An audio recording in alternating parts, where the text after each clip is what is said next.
You step off a creaking ship boot squelching on the slimy planks of London's docks in 1850. The air hits you like a wet rag, fishy sour and spiked with the tang of tar.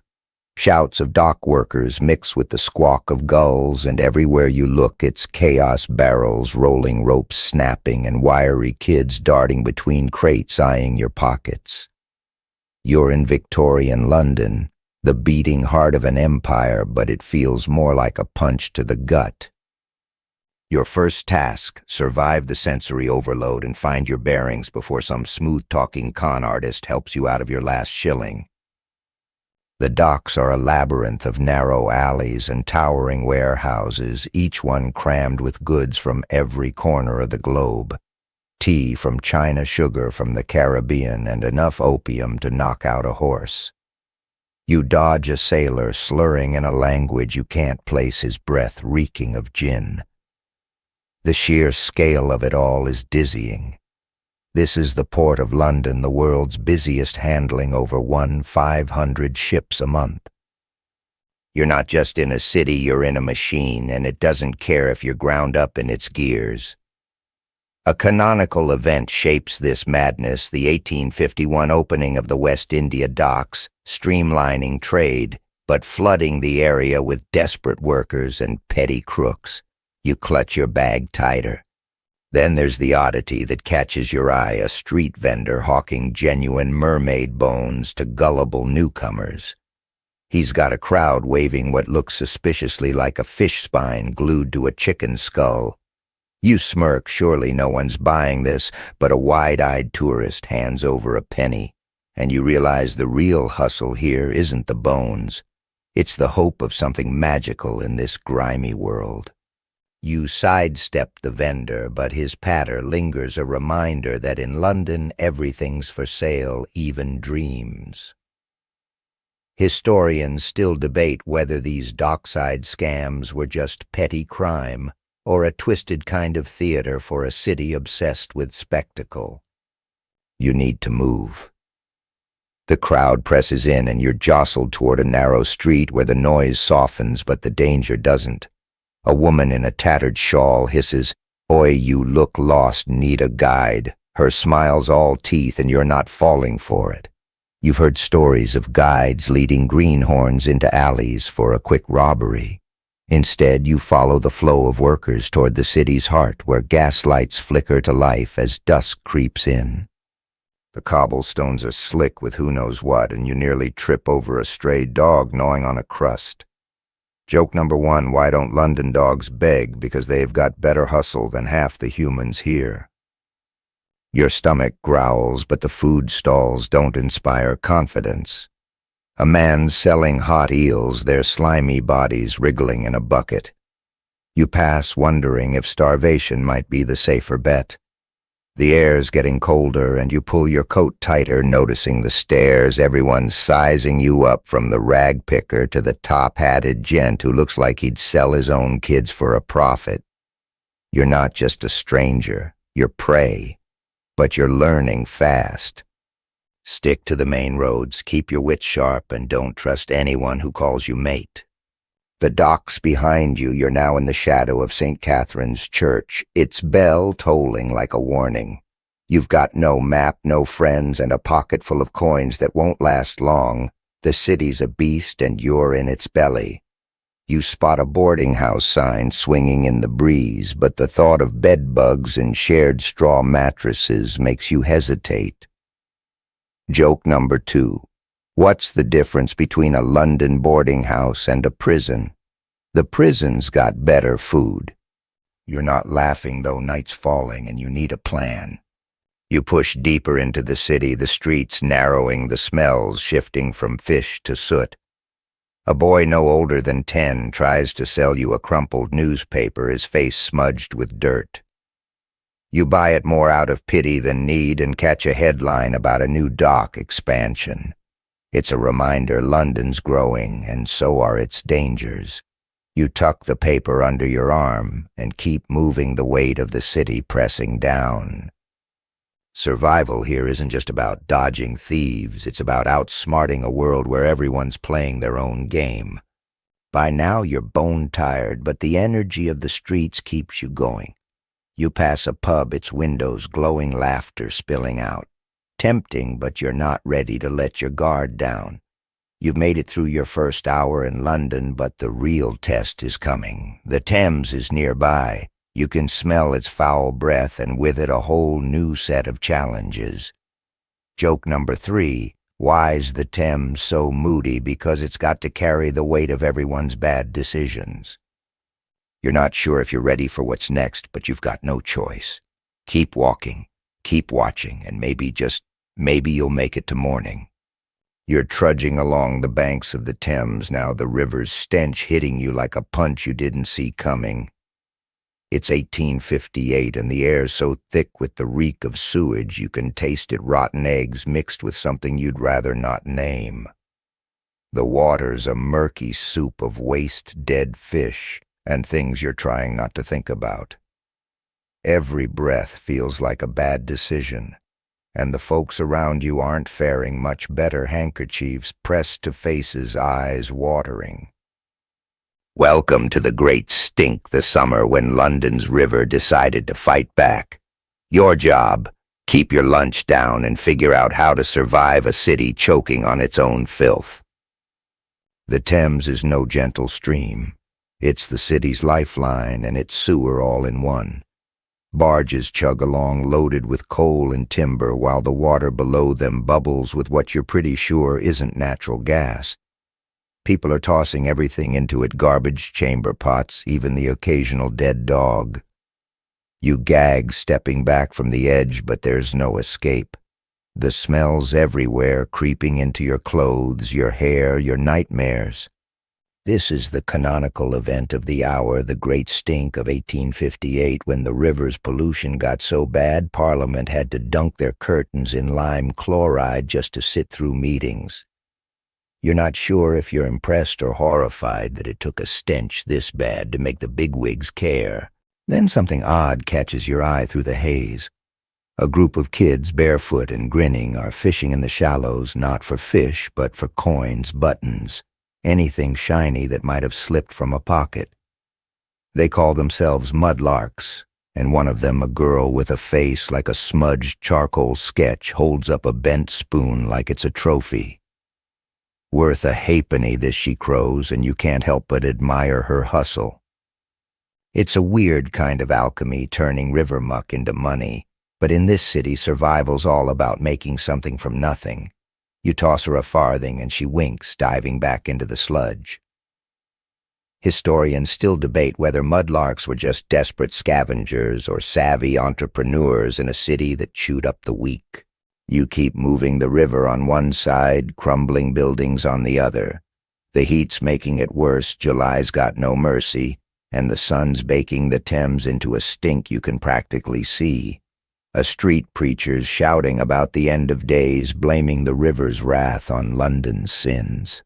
Repent or drown in filth, he hollers, and a passerby mutters, mate, I'd rather drown than smell this another day. You stifle a laugh. Joke number 1, why's the Thames preaching? Because it's got a lot of dirty laundry to air.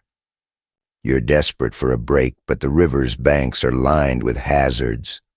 A cart selling fresh water, but the barrels look like they've been dipped straight from the Thames. You pass remembering stories of folks dropping dead from a single sip. Instead, you spot a coffee stall, its owner stirring a pot over a smoky fire. Best brew in London, he claims, but the mug he hands you tastes like burnt socks. Still, it's better than the alternative, so you sip and pretend it's not awful. The crowd around you is a mix of dock workers, maids, and shifty types who look like they'd sell their own teeth. Everyone's coughing, cursing the river, but nobody's got a fix. The great stink's got the city in a chokehold, and you're starting to feel it. Your head's fuzzy, your throat's raw. You overhear 2 gents in top hats grumbling about Parliament's plan to build a proper sewer system. About time you think, but it's not like that'll help you today. You're stuck in the stink, and every step feels like wading through a bad dream.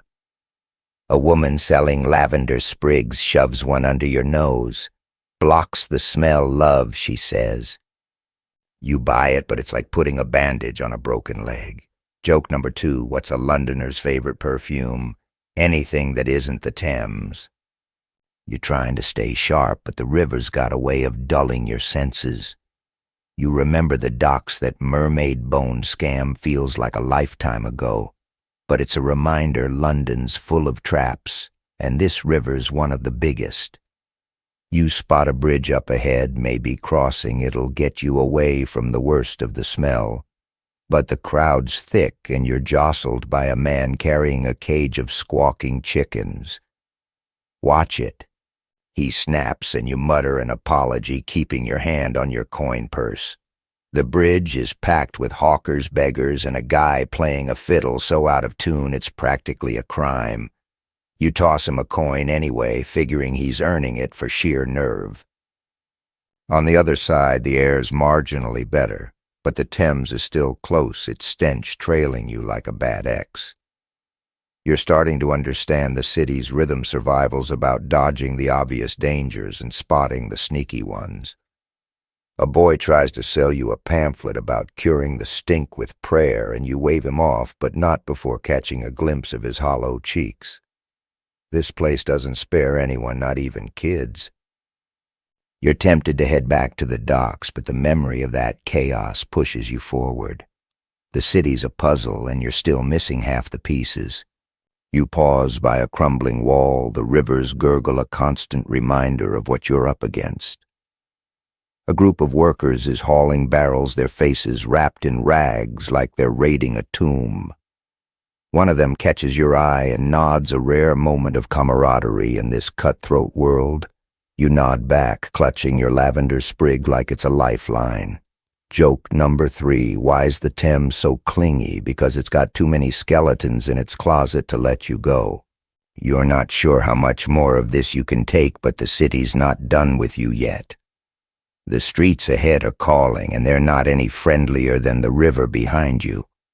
You've left the Thames stench behind, but the streets of Victorian London aren't exactly a breath of fresh air. It's 1858, and you're weaving through a crowded market square, the air buzzing with the shouts of hawkers, the clatter of carts, and the occasional bleat of a stray goat. Your boots stick to the cobblestones, coated in a mix of mud and mystery grime, and every step feels like a gamble.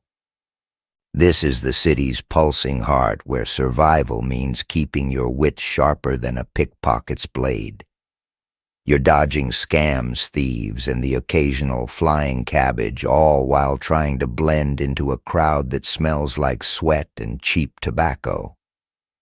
The market's a riot of color and noise stalls piled high with apples, fish, and questionable pies, their vendors hollering like they're auditioning for a street opera.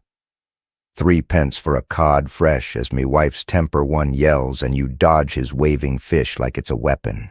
This is where Londoners come to haggle, hustle, and occasionally fist-fight over a bruised turnip. A canonical event shapes this chaos, the 1855 Metropolitan Cattle Market opening, which turned Islington into a livestock hub, flooding nearby streets with butchers, drovers, and dodgy meat sellers. You sidestep a puddle that's definitely not water, your eyes scanning for trouble. Then something bizarre catches your attention. A man in a tattered coat is selling lucky rabbit feet, dangling them from a string like grim Christmas ornaments. He's got a crowd, mostly kids and old women, eating up his tale about how each foot wards off evil spirits and tax collectors. You raise an eyebrow, those look like cat paws dyed brown. A kid tugs your sleeve, whispering, "Don't buy Mister, he's a cheat," before vanishing into the throng. You chuckle, but it's a reminder in this market trust is a luxury you can't afford. Historians still debate whether these street scams were just survival tactics or a twisted art form in a city where everyone's selling something. You keep moving, the crowd pressing in like a living tide.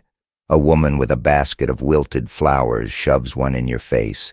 Penny for a rose, love, she coos, but her smile's got more edges than a broken bottle.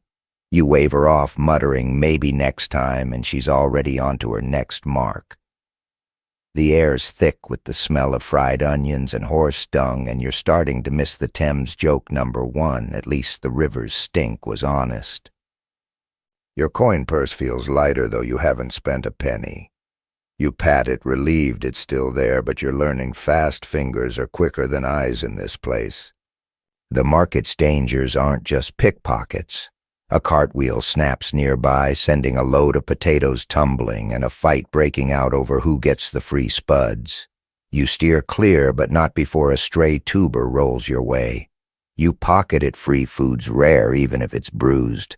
The crowd's a mix of ragged kids, burly laborers, and women in bonnets who look like they'd stab you for a better deal. You overhear two butchers arguing about the cattle market, how it's driving prices down, but filling their stalls with mystery cuts. You glance at a nearby pie stall and decide to stick with your potato. Your stomach's rumbling, but eating here feels like playing roulette with dysentery. A vendor's grilling sausages, the sizzle tempting, but the meat's got a grayish tint that screams regret. Best bangers in London, he boasts, and you mutter, yeah, best at sending me to the grave. Joke number two, why's London sausage so risky? Because it's got more secrets than a politician's diary. You keep walking, spotting a bread stall that looks safer. The loaf's hard as a brick, but you buy it for a penny, figuring you can gnaw it later. The market's energy is relentless, and you're starting to feel the weight of it. A street performer's juggling apples, drawing cheers until one smacks a passerby in the head, sparking a shouting match. You slip past, catching a glimpse of a policeman known as a peeler watching the crowd with bored eyes. He's no help unless you're rich, and you're definitely not. The market's a microcosm of London, vibrant, cutthroat, and ready to eat you alive if you blink. You remember the Thames mudlark scraping by on river scraps and realize this place isn't much different, just a bigger hustle. You're tempted to buy a hot pie despite the risks, but a scream cuts through the noise. A pickpocket's been caught, a scrawny boy no older than 12, his wrist clamped by a furious fishmonger. Thief, the man roars, but the crowd barely glances over. Stealing's just part of the game here. The boy wriggles free, vanishing into the maze of stalls, and you check your pockets again. All clear, but your heart's racing. You're getting the hang of this, but it's exhausting. Joke number 3, why's the market so lively? Because even the thieves are working overtime. You're nearing the edge of the square where the stalls thin out and the streets get darker. A man tries to sell you a genuine watch, its gears ticking louder than a bomb. Straight from Paris, he claims, but you're not born yesterday. You shake your head, pushing toward a quieter alley, the market's din fading behind you.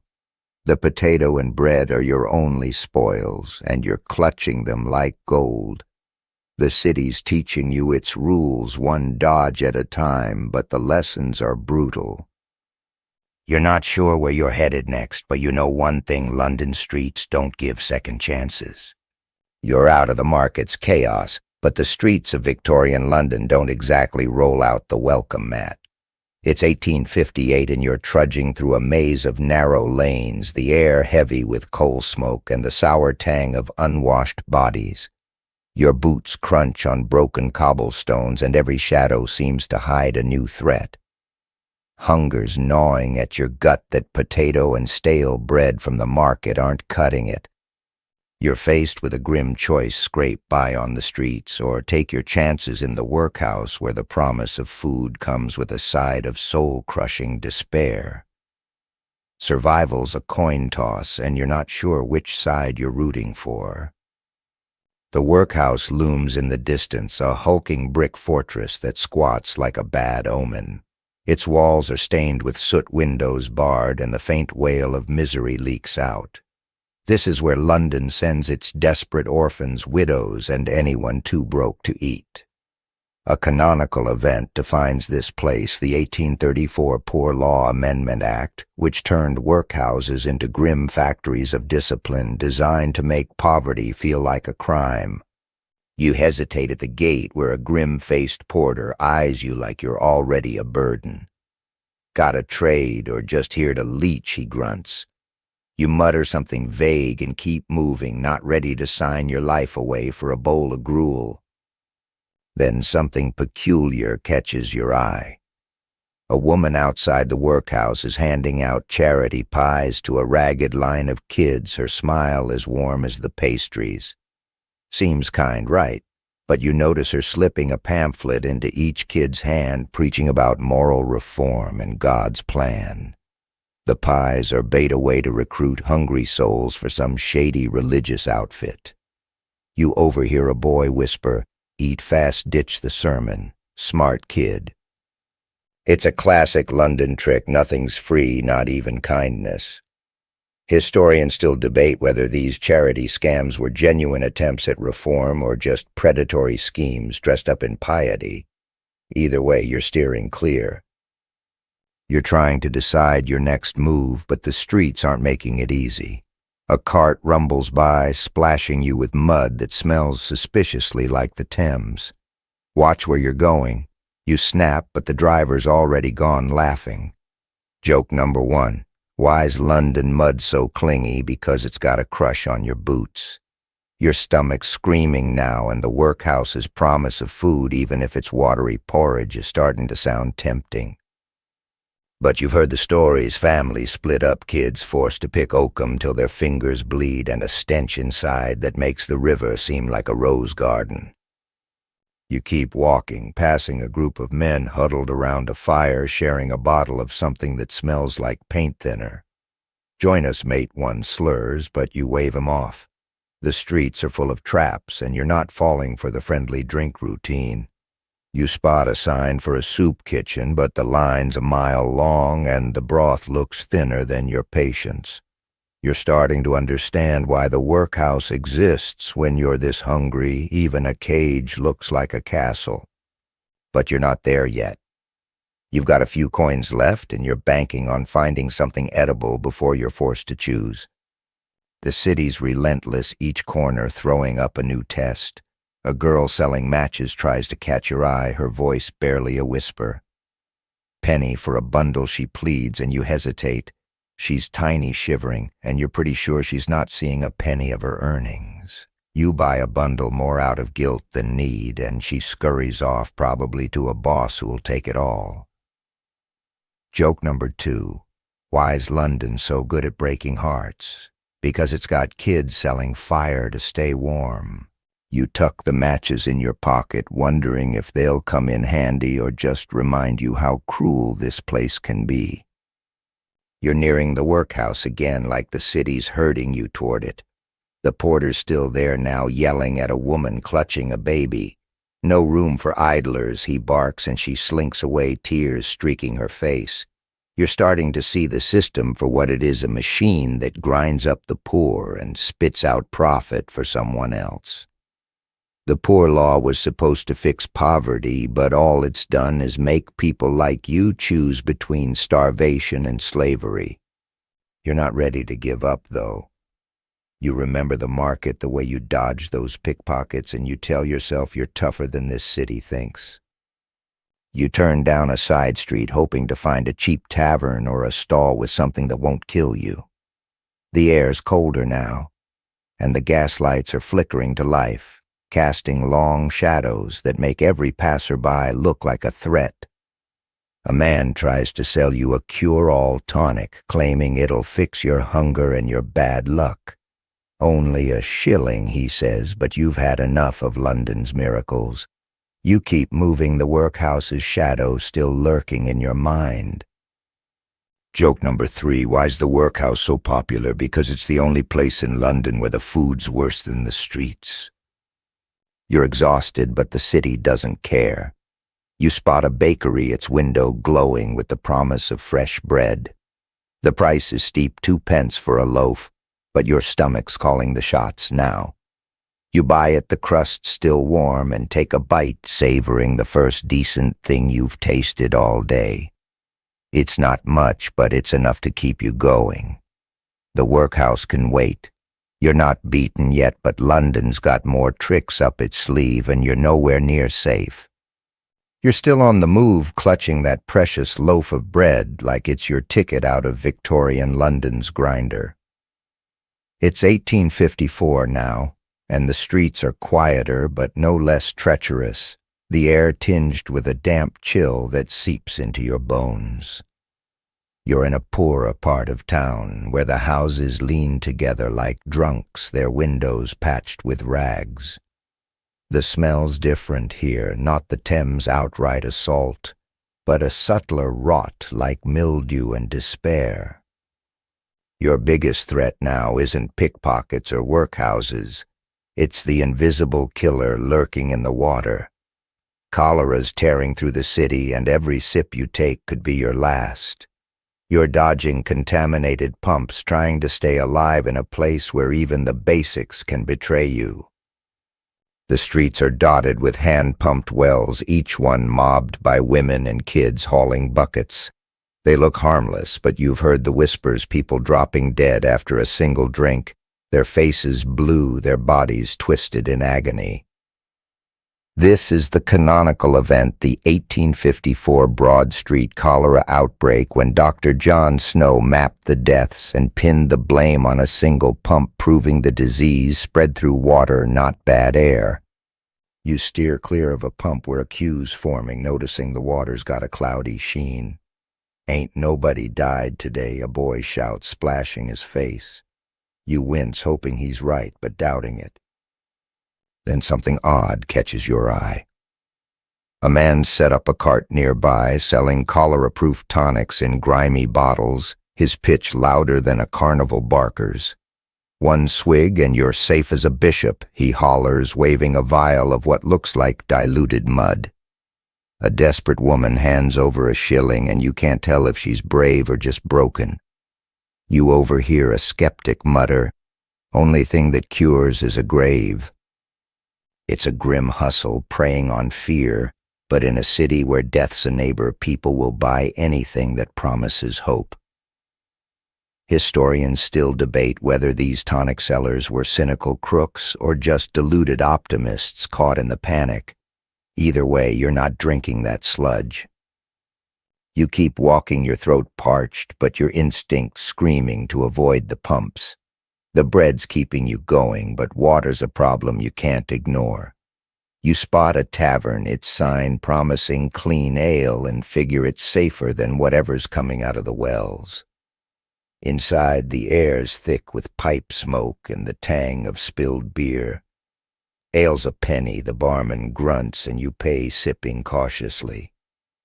It's bitter but clear, and you pray it's not laced with the same filth killing half the city. Joke number 1, why's London ale so safe? Because the germs are too drunk to fight back. The tavern's buzzing with talk of cholera, a woman sobbing about her brother gone in a day, while a man blames foreigners for the plague. You stay quiet, remembering Dr. Snow's map. Science, not scapegoats, is what'll save you. But science isn't here now, and the pumps are everywhere. You're starting to feel the weight of it, the way every choice feels like a roll of the dice. A kid tries to sell you a lucky charm, a scrap of cloth supposedly blessed by a priest. Keeps the sickness away, he chirps. You wave him off, but his hollow eyes stick with you, a reminder that kids are dying too. You're back on the street, the tavern's warmth fading fast. A cart rumbles by, piled with bodies wrapped in sheets, headed for a mass grave. The driver's face is blank, like he's seen it all before. You pull your coat tighter, trying to block out the chill and the fear. You remember the workhouse, the way it promised food but not freedom, and realize cholera's just another trap in a city full of them. Joke number 2, why's cholera so sneaky? Because it's the only thing in London that doesn't charge you up front. You're desperate for safe water, but the options are grim. A street vendor's selling filtered water from a barrel, but the cloth he's using looks dirtier than your boots. You pass, spotting a church where volunteers are handing out boiled water in tin cups. It's a rare act of kindness, no strings attached, and you join the line clutching your cup like it's gold.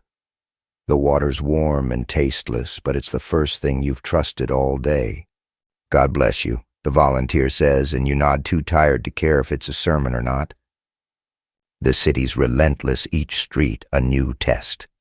You're passing a row of tenements, their doors open to reveal families crammed into single rooms, coughing and pale.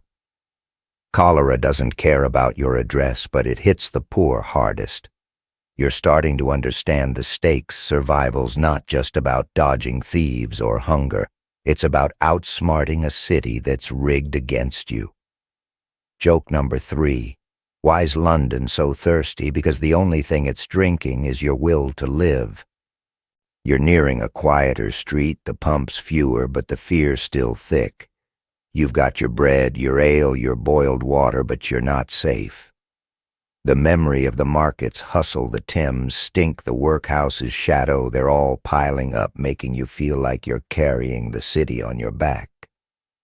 You're tougher than you were when you stepped off that ship, but London's got more ways to break you.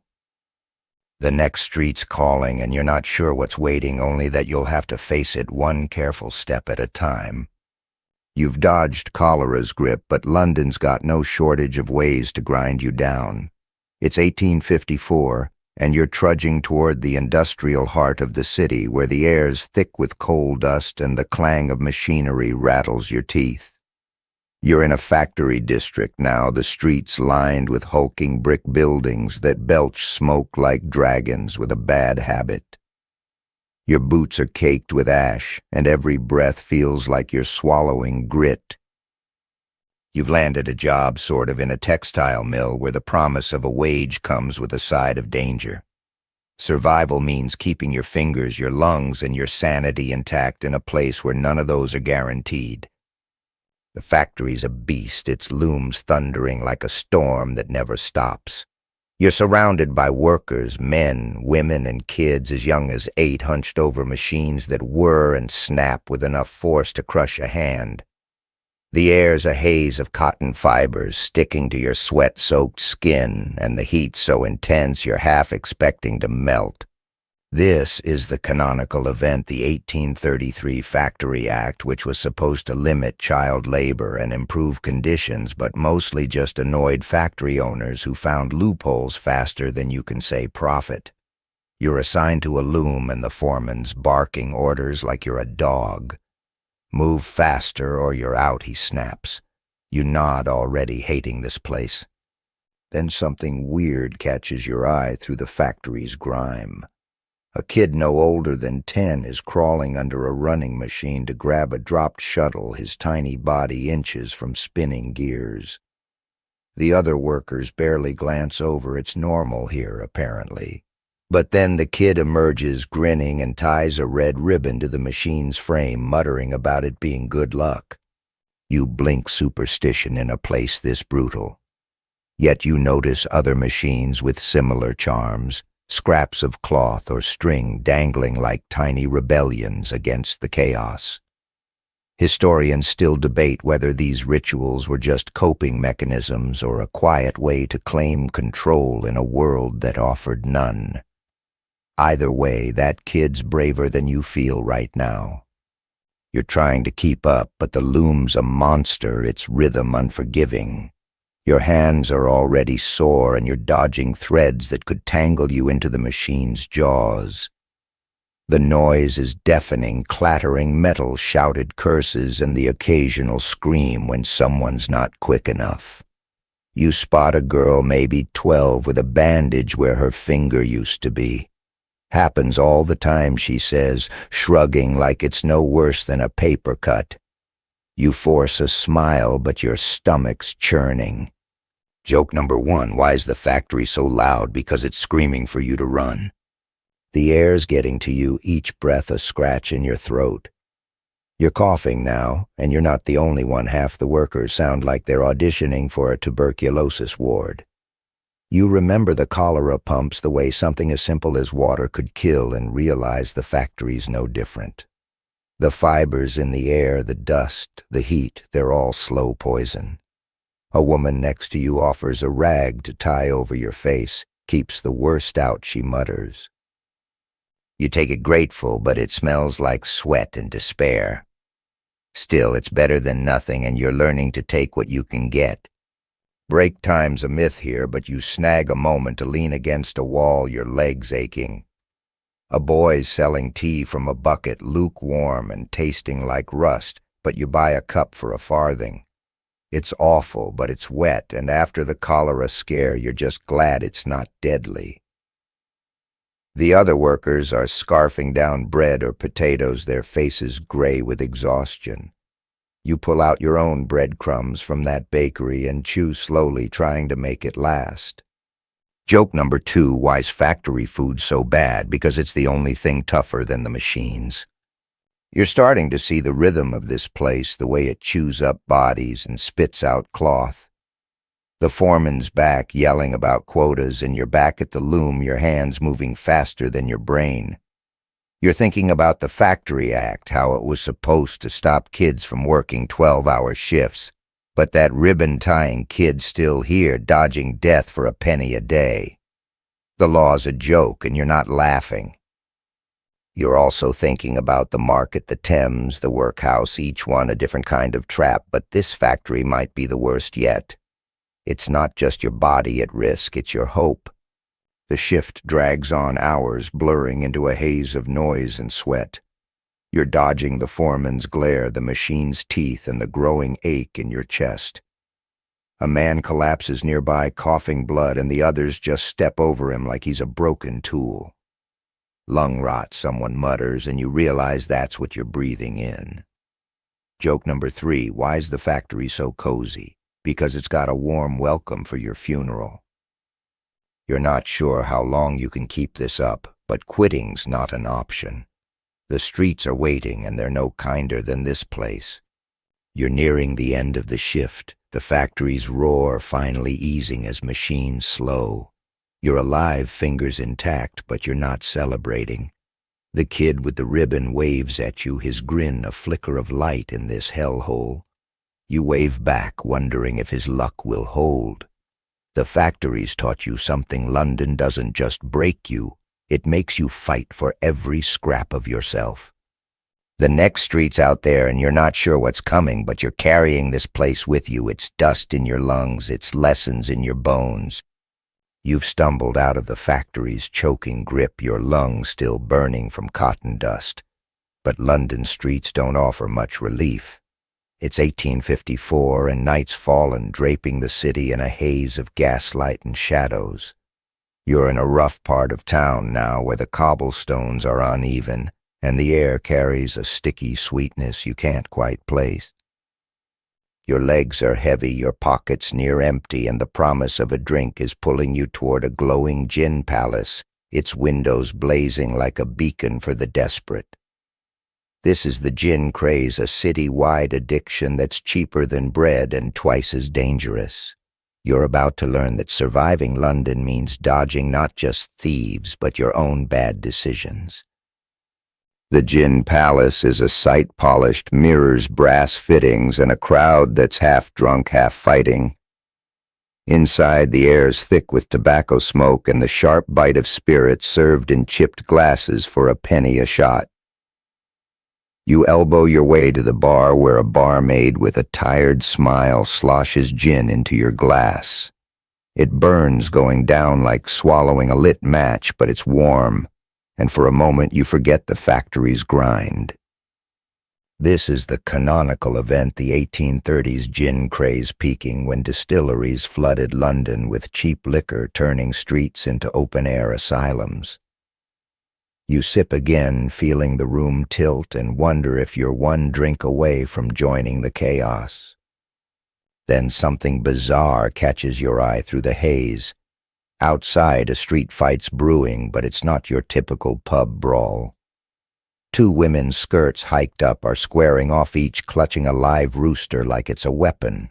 The crowd's cheering, betting pennies on who'll draw first blood, and you can't look away as one rooster flaps free, sending feathers and curses flying.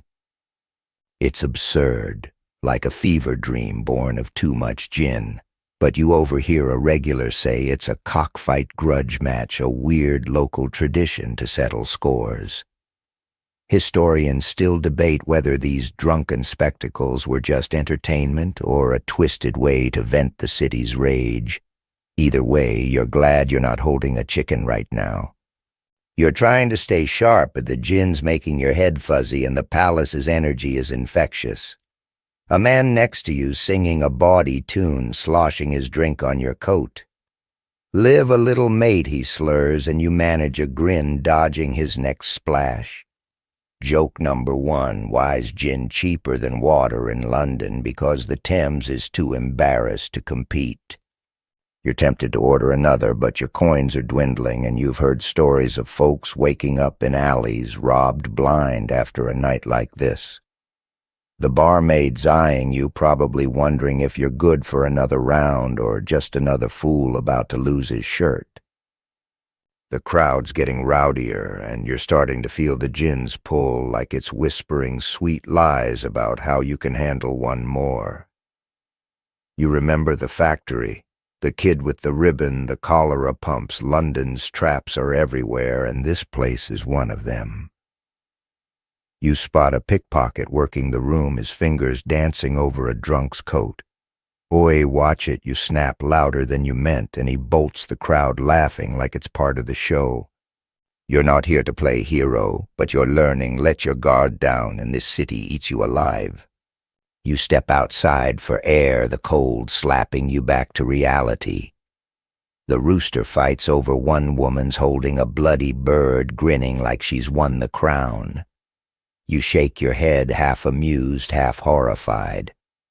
The gin's still buzzing in your veins, and you're tempted to go back in, but a memory of the workhouse's grim gates stops you. You can't afford to end up there, not after clawing your way this far. Joke number two: why's the gin palace so bright? Because it's trying to blind you to your bad choices. You're weaving through the street now, dodging a group of sailors singing about mermaids reminds you of that dockside scam, feels like a lifetime ago. A woman tries to sell you a love potion for $1, her wink suggesting it's just gin in a fancy bottle. You pass muttering, "Got enough trouble." The night's alive with noise, laughter, shouts, the clink of glasses, but it's a dangerous kind of alive, like a fire that could burn the whole place down. You're starting to see the gin craze for what it is, not just a drink, but a way to drown the city's misery, at least until morning. You're sober enough to know you need a plan. A boarding house sign swings nearby, but after the factory and the gin, you're not sure you trust anything that promises rest. You spot a coffee stall, its owner stirring a pot over a weak fire. "Keeps you sharp," he says, handing you a mug that tastes like burnt dirt. It's awful, but it's waking you up, and right now that's enough. Joke number three: why's London coffee so bad? Because it's just gin that gave up on its dreams. You're back in the game, but the night's not done with you. The gin's fading, leaving a headache and a lesson: London's vices are as deadly as its diseases. You're tougher than you were at the docks, but the city's always got a new trick. The streets ahead are quieter, but you're not fooled. Something's waiting, and you'll need every scrap of wit to face it. For now, you sip your terrible coffee and keep moving one unsteady step at a time. You've shaken off the gin's haze, but London's streets are still a gauntlet, and you're not out of the woods yet. It's 1854, and you're wandering into the glittering West End where the city's wealth sparkles like a polished lie. The air's cleaner here, scented with perfume and cigar smoke, but the cobblestones still trip you up, and the crowds are just as ruthless, only they're dressed in silk instead of rags. You've snuck into a posh party at a grand townhouse, hoping to blend in and maybe snag a free meal. But surviving here means navigating a different kind of danger, the class divide, where a wrong word or a scuffed boot can get you tossed out or worse, sneered at. The townhouse is a palace of chandeliers and velvet, the air thick with the clink of champagne glasses and the murmur of self-important chatter. You're in borrowed clothes, a jacket you found at a pawn shop that's one size too big, but you're pulling it off, nodding at waiters like you belong. The guests are a mix of aristocrats, merchants, and the occasional artist, desperate for a patron, all dripping with jewels and superiority. This is the canonical event, the 1851 Great Exhibition's afterglow, when London's elite flaunted their wealth to prove the empire's might, hosting lavish balls to outdo each other. You grab a glass of something bubbly, trying not to look like you're calculating its street value. Then something odd catches your eye.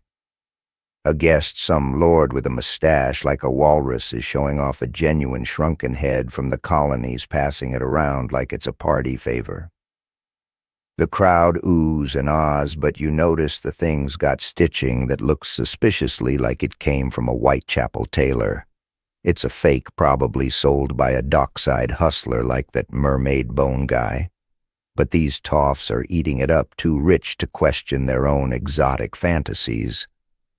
Historians still debate whether these parlor curios were just status symbols or a creepy way to justify the empire's reach. You sip your drink, keeping your smirk to yourself. London scams don't care about your bank balance. You're trying to blend in, but the class divide's a minefield. A woman in a gown that costs more than your life notices your worn boots and raises an eyebrow. And you are... She drawls, her voice sharp enough to cut glass. Just passing through, you mutter, flashing a grin that's more nerve than charm. She sniffs and turns away, whispering to her friend who laughs like you're the evening's entertainment. Joke number 1. Why's the West End so chilly? Because the snobs bring their own ice. You're stinging, but you keep moving, grabbing a tiny sandwich from a tray cucumber because apparently that's what rich people eat. The party's a maze of unwritten rules, and you're breaking them just by existing. You overhear talk of investments, colonies, and the lower orders as if you're a species they're studying. A man corners you, assuming you're someone important, and starts ranting about railway stocks. You nod, throwing in a quite so to sound posh, but you're sweating this guy's one wrong question away from exposing you. You excuse yourself, dodging a waiter who's eyeing your jacket like he knows it's stolen. The Great Exhibition's legacy is everywhere. The rooms stuffed with imported vases and paintings of far-off lands, a reminder that this wealth comes from places you'll never see. You're hungry for more than cucumber sandwiches, but the food's guarded by servants who look like they'd tackle you for reaching too fast. You snag a pastry when no one's looking, and it's the best thing you've tasted since that bakery loaf. Joke number 2. Why's rich people's food so small? Because they're saving room for their egos. You're starting to get the game here. Smile, nod, and never let them see you flinch. But it's exhausting, and you're wondering if the factory's brutal honesty was better than this gilded cage. The night's wearing on, and you're itching to leave, but the party's a chance to eat, maybe pocket a silver spoon if you're quick. You spot a group playing cards, betting sums that could feed a workhouse for a month. A woman catches you staring and snaps servant's entrance is that way. You bite back a retort, remembering the gin palace's chaos, different crowd, same cruelty. You're not one of them, and they'll never let you forget it. Joke number 3. Why's the West End so exclusive? Because even the air checks your pedigree before you breathe it. You're slipping toward the door when a commotion erupts. A guest's diamond brooch is missing and fingers are pointing. You're not the thief, but you're the outsider, and eyes are turning your way. Time to go. You weave through the crowd, heart pounding, and slip out into the night. The West End's glamour fades fast, replaced by the familiar grit of London's streets. You're back in your world where the dangers are clearer but no less deadly. The party was a glimpse of another life, but it's not yours. The city's waiting, and it's got more lessons to teach, whether you're ready or not. You've slipped out of the West End's glittering trap, but London's got a new way to test you. It's 1873 now, and you're stumbling through the city's streets as a thick yellow fog rolls in, swallowing the gas lights and turning the world into a murky soup. This isn't just any mist, it's a pea soup so dense you can barely see your own hands. The air tastes like soot and sulfur, stinging your eyes and coating your throat. You're lost in this foggy death trap where every step risks a fall, a thief, or worse. Survival means finding your way without choking or getting robbed blind in the haze. The streets are ghostly shapes, looming and vanishing carts. People, even buildings, blur into shadows. The fog muffles sound, making every clatter or shout feel like it's coming from nowhere and everywhere. You're clutching your coat, the one you borrowed for that posh party, but it's no match for the damp that's soaking through. This is the canonical event, the 1873 London fog, one of the deadliest pea soupers when coal smoke and winter mist mixed into a lethal shroud, killing hundreds and spiking crime. You bump into a lamppost, cursing under your breath, and hear a low chuckle nearby. Someone's watching, and you're not sure if they're friend or foe. Then something strange catches your eye through the gloom. A boy, maybe 13, is holding a flaming torch, offering to guide people for a penny.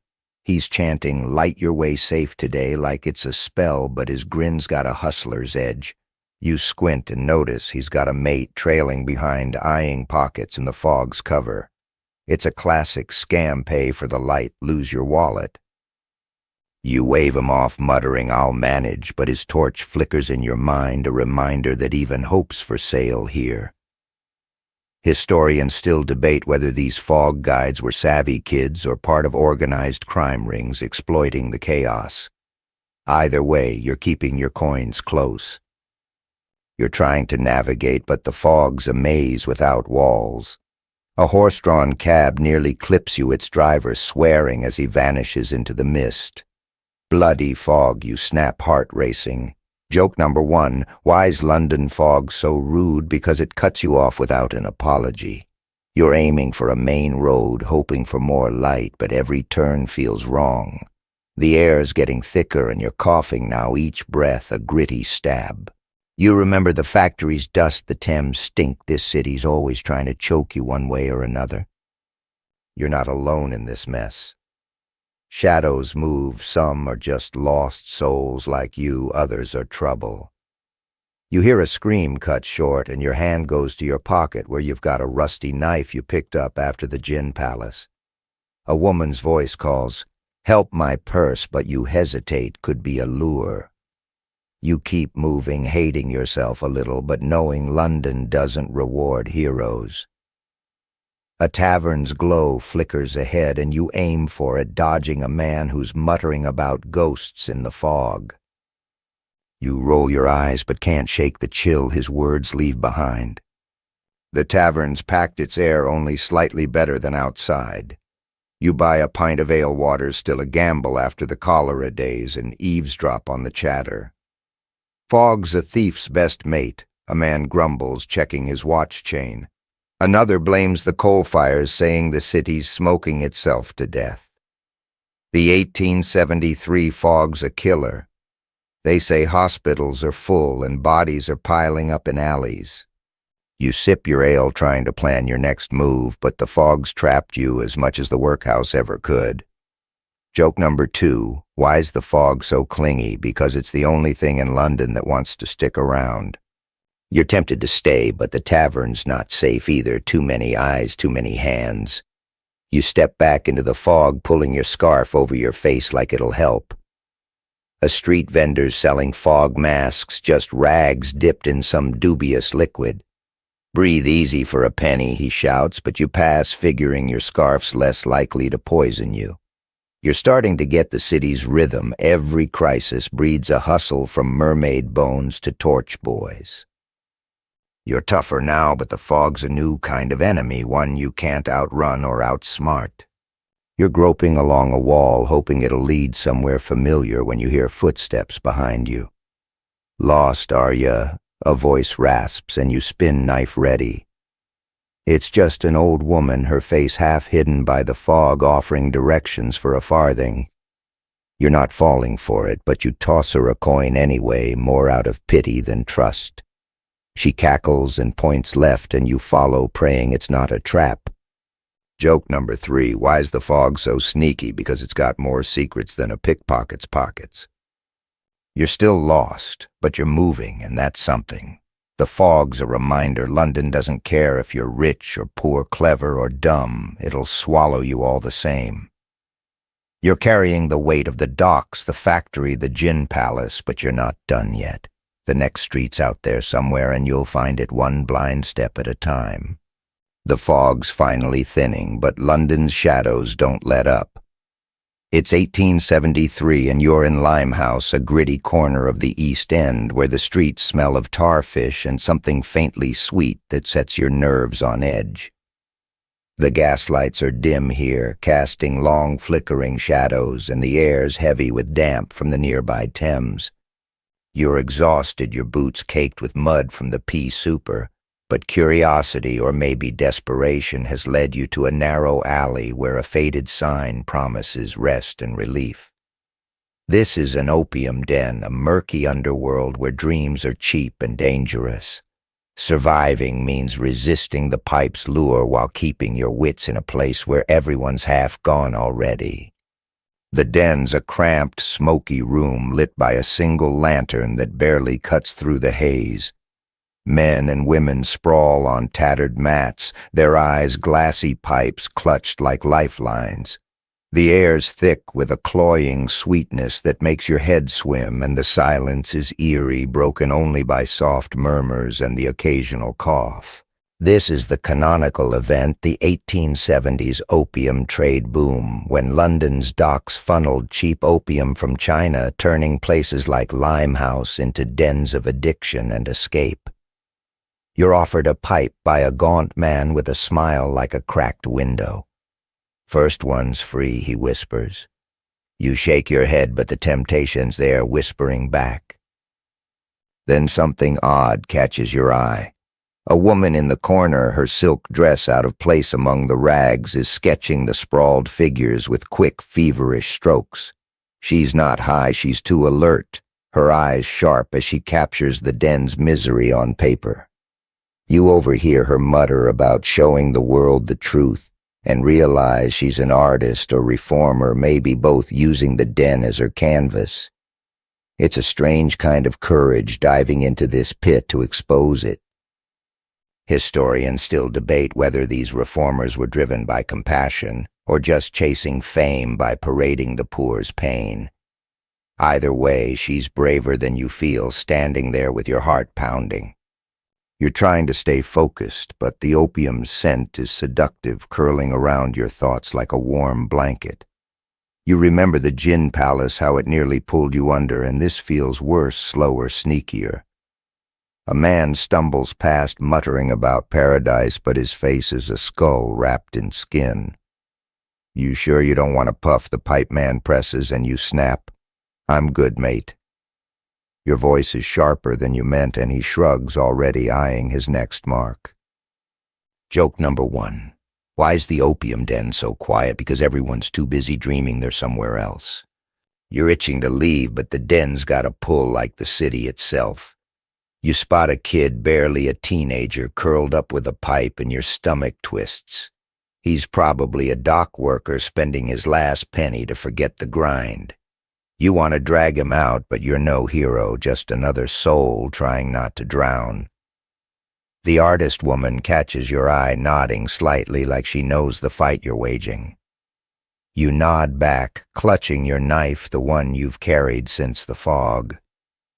The den's a trap, just like the factory or the workhouse, but it's dressed up in velvet lies. You step toward the door, but a sailor blocks your path, his breath sour with opium and gin. "Got a light," he slurs, but his hand's too close to your pocket. You sidestep, muttering, "Try the lantern," and slip past before he can push it.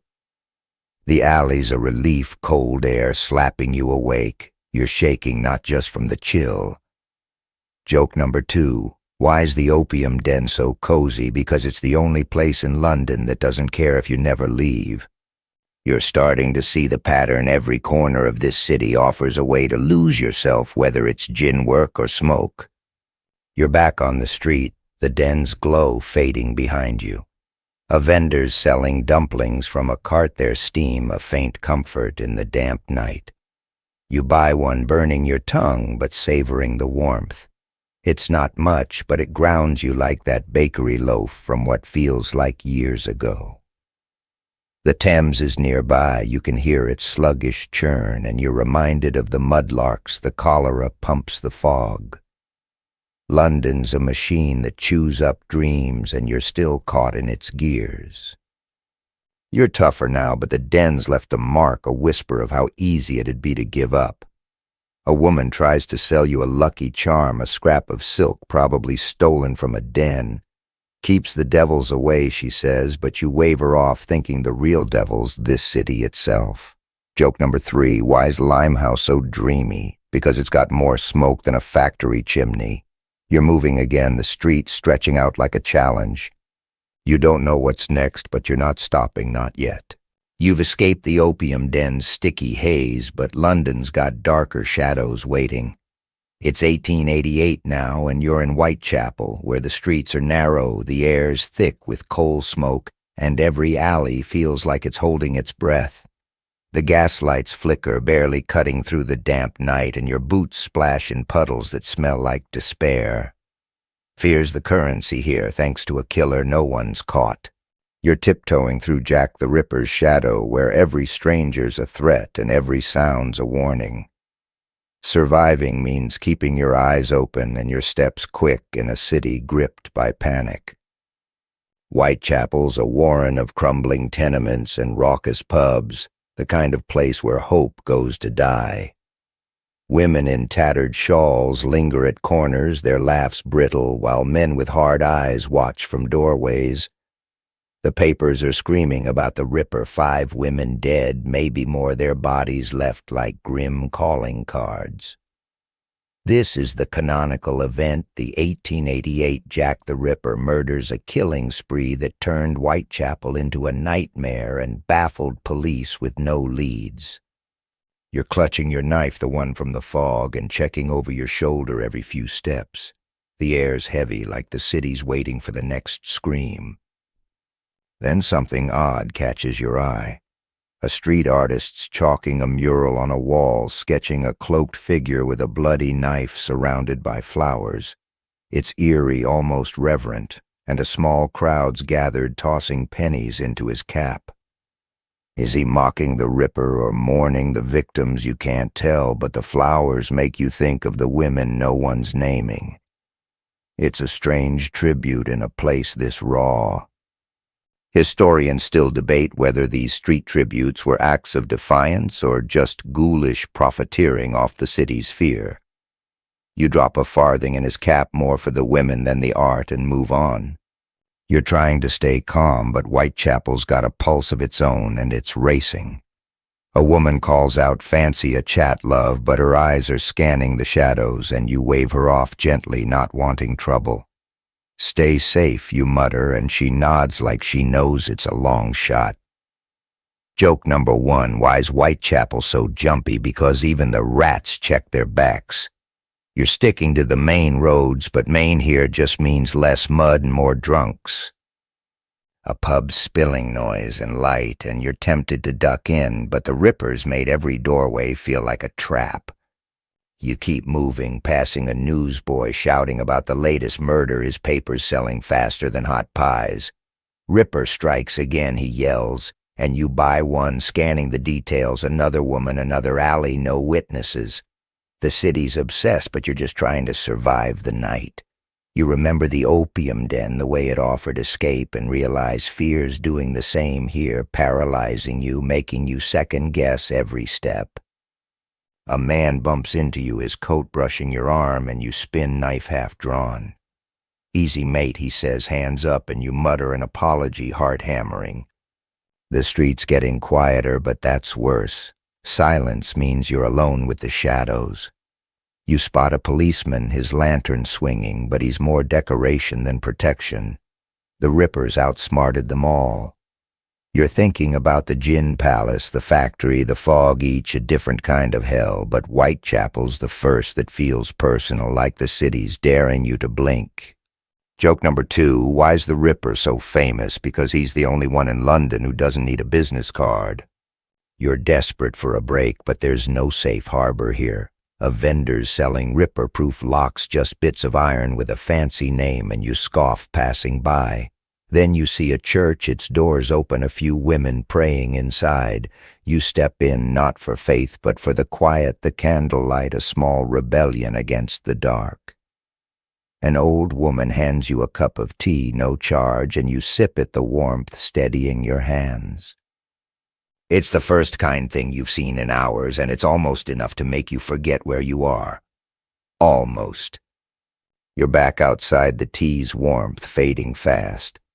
The streets are still waiting, and you're not naive enough to think a prayer will keep you safe. You're tougher than you were at the docks, but Whitechapel's a new kind of test, one that cuts deeper than hunger or smoke.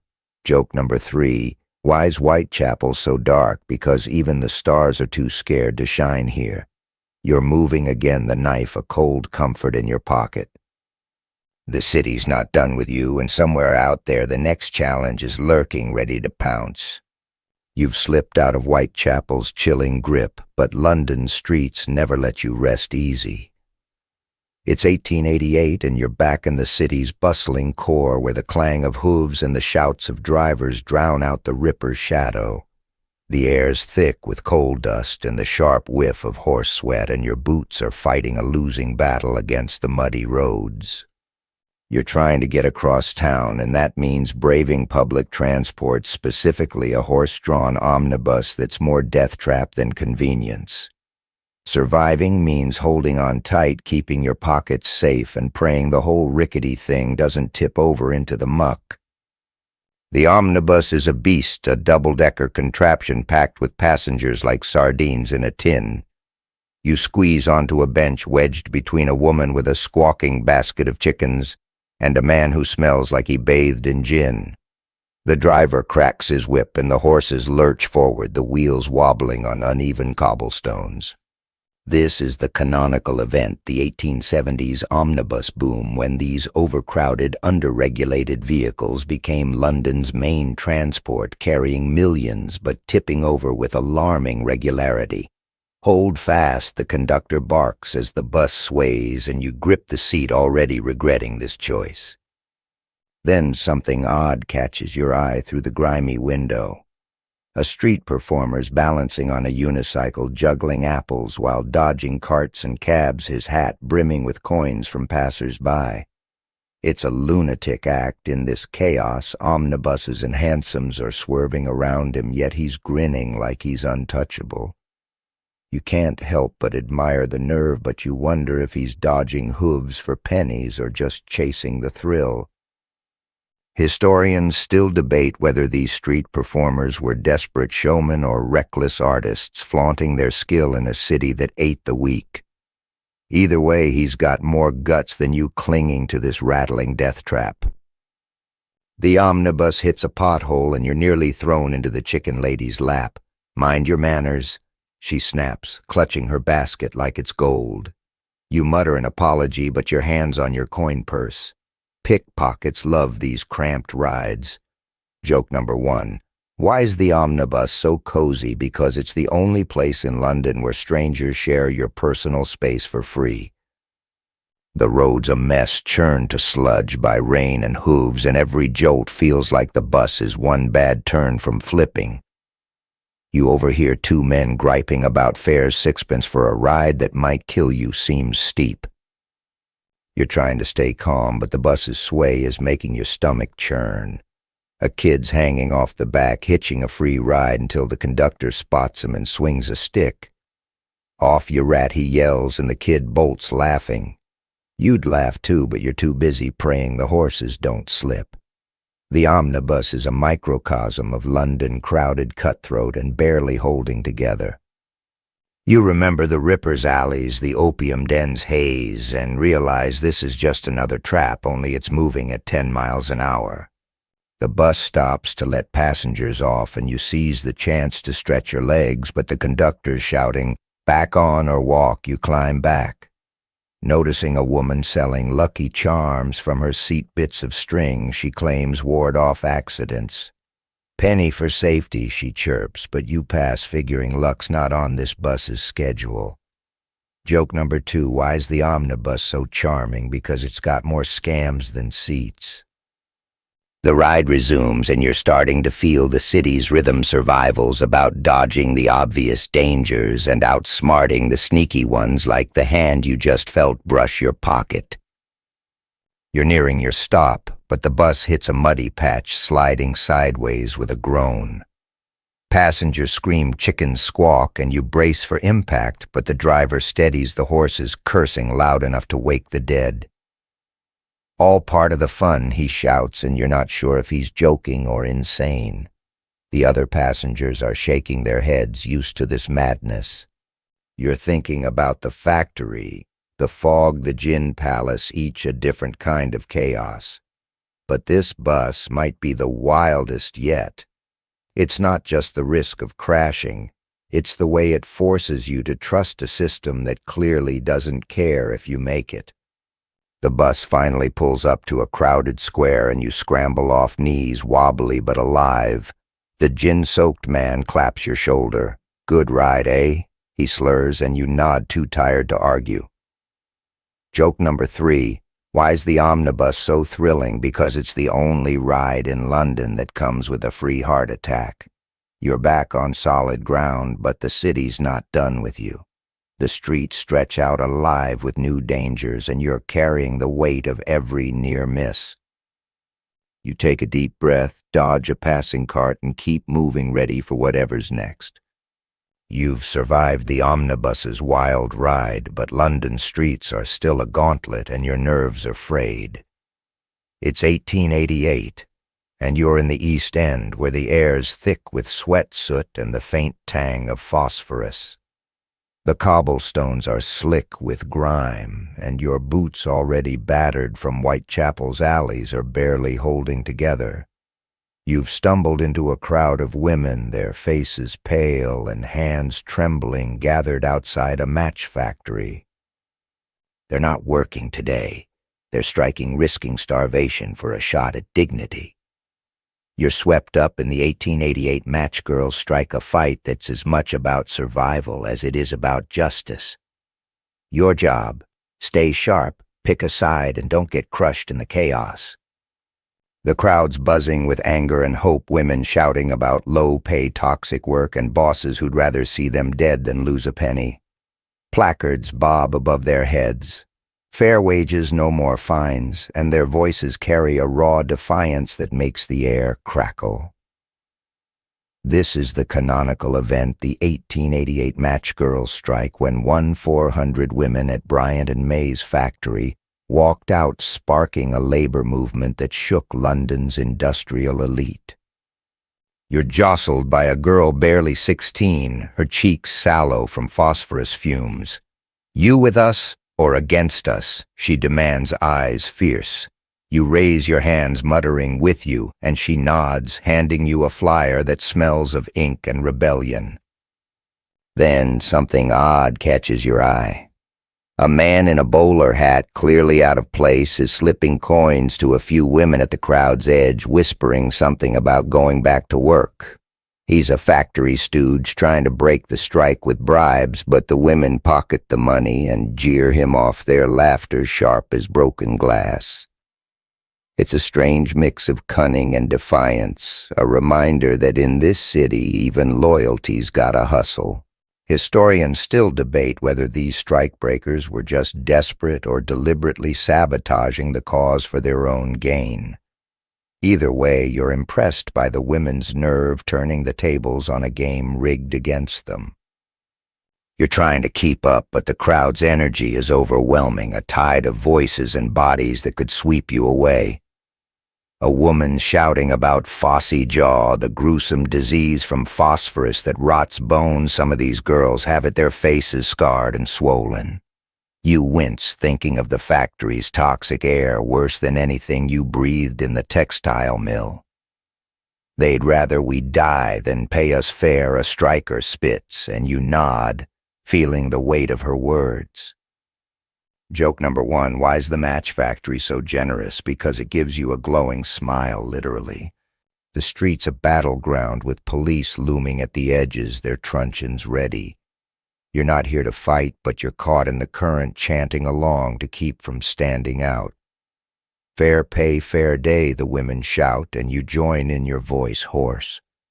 A vendor's selling pies nearby, but the crowd's too fired up to eat, and you're too broke to risk it.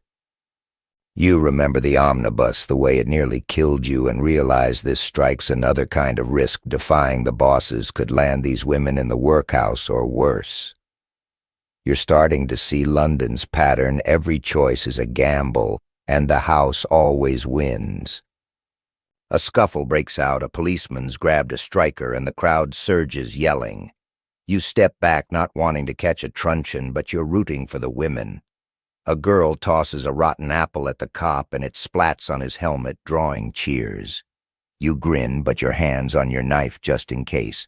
Joke number 2, why's the strike so lively? Because it's the only place in London where the cops get a taste of their own medicine. The tension's thick, and you're wondering how long this can hold before it explodes or fizzles out under the city's boot. You're hungry, tired, and out of place, but the striker's fire is contagious. A woman hands you a cup of weak tea from a shared pot, no charge, and you sip it, grateful for the warmth. We'll win, she says, her voice steady despite her sunken eyes. You want to believe her, but you've seen the workhouse, the gin palaces, the rippers' alleys. London doesn't give victories away. Still, you're here, and for now that's enough. You're thinking about the match girls' courage, the way they're fighting a machine bigger than any factory loom. The crowd's thinning as night falls, gaslights flickering to life. You're ready to move on, but the strike's left a mark like the Thames stink or the fog's chill. A boy tries to sell you a victory ribbon, claiming it's from the strikers, but you wave him off. Too many scams in this city, from mermaid bones to fake locks. Joke number 3, why's the strike so bright? Because it's lit by the spark of people who've had enough. You're slipping away, the chants fading behind you, but the fight's not over, not for them and not for you. The next street's waiting, and London's got more battles to throw your way. You've left the match girl's fiery defiance behind, but London streets are still a battlefield, and you're not catching a break. It's 1871 now, and you're trudging through a crowded district near the city's heart, where the air's sharp with the smell of damp wool and something faintly metallic. Your boots, barely holding together after the strike's chaos, squelch on cobblestones slick with rain. The latest threat isn't thieves or fog, it's smallpox, a disease carving through the city like a silent reaper. You're navigating a maze of vaccination debates and pox-ridden alleys where every cough could be a death sentence. Survival means dodging the disease and the quacks peddling fake cures in a city that's half sick, half scared. The streets are tense with people eyeing each other like they're walking plague carriers. Posters plaster the walls, some urging vaccination, others screaming it's a government plot to poison the poor. You pass a queue outside a public vaccination station where a grim nurse is jabbing arms with a needle that looks like it's seen better days. This is the canonical event, the 1871 smallpox epidemic, when London saw over 7,000 deaths and vaccination became a mandatory fight, sparking riots and distrust. You're tempted to join the line, your arms unscarred from any pox shot, but the crowd's jittery and you're not sure if the cure's worth the risk. Then something odd catches your eye. A street vendor selling smallpox charms, little pouches of herbs, and what he claims are blessed bones guaranteed to ward off the pox. His pitch is pure theater, waving a skull he swears belonged to a healed saint. A desperate man buys one, clutching it like a lifeline, and you can't help but think of the mermaid bones from the docks, same hustle, different fear. Historians still debate whether these charm sellers were just exploiting panic or genuinely believed their nonsense could save lives. Either way, you're not spending your last penny on a bag of lies. You keep moving your throat tight from the cold and the fear of every passerby's cough. A woman's hacking into a rag, her face dotted with scars that scream survivor or maybe carrier. You give her a wide berth muttering, "Stay well," and she glares like you've cursed her. Joke number 1. Why is smallpox so social? Because it loves a crowd more than a gin palace. You're clutching your knife not for thieves, but for the instinct to feel safe, though no blade stopping a germ. The city's a petri dish and you're just trying to stay clean. You're desperate for something safe to drink, but the pumps are still a gamble even after the cholera days. A coffee stall's brewing something that smells like burnt hope, and you buy a cup sipping carefully. It's bitter, but it's hot, and right now that's enough. The stall's owner grumbles about the epidemic, saying half his customers are too sick to buy. "Vaccination's a con," he mutters. But you're not here to argue. You've seen the factory, the strike the Ripper's alleys, and you know London's truths are rarely simple. You're thinking about Dr. Snow's cholera map, how one man's logic saved lives, and wondering if vaccination's the same kind of gamble. The streets buzzing with arguments, pro-vaxxers shouting about science, anti-vaxxers waving pamphlets about bodily freedom. A fight breaks out, fists flying over a torn poster, and you slip away not wanting to catch a punch or a pox. Joke number 2. Why's London so healthy? Because it's got more opinions than germs. You're starting to feel the city's weight again, the way every corner's a new way to die. A kid tries to sell you a pox-proof mask, just a scrap of cloth with a fancy name. You wave him off, but his hollow eyes remind you of the match girls fighting for scraps in a world that doesn't care. You spot a church offering free soup to the uninfected, and you join the line hoping for something to fill your stomach. The soup's thin, but it's warm, and the volunteers kind enough not to ask questions. You're eating fast, keeping an eye on the crowd. Smallpox doesn't care about charity. The epidemic's a reminder of the class divide you saw in the West End. The rich get private doctors while the poor get prayers and pouches. You're tougher than you were at the docks, but this disease doesn't care about your grit.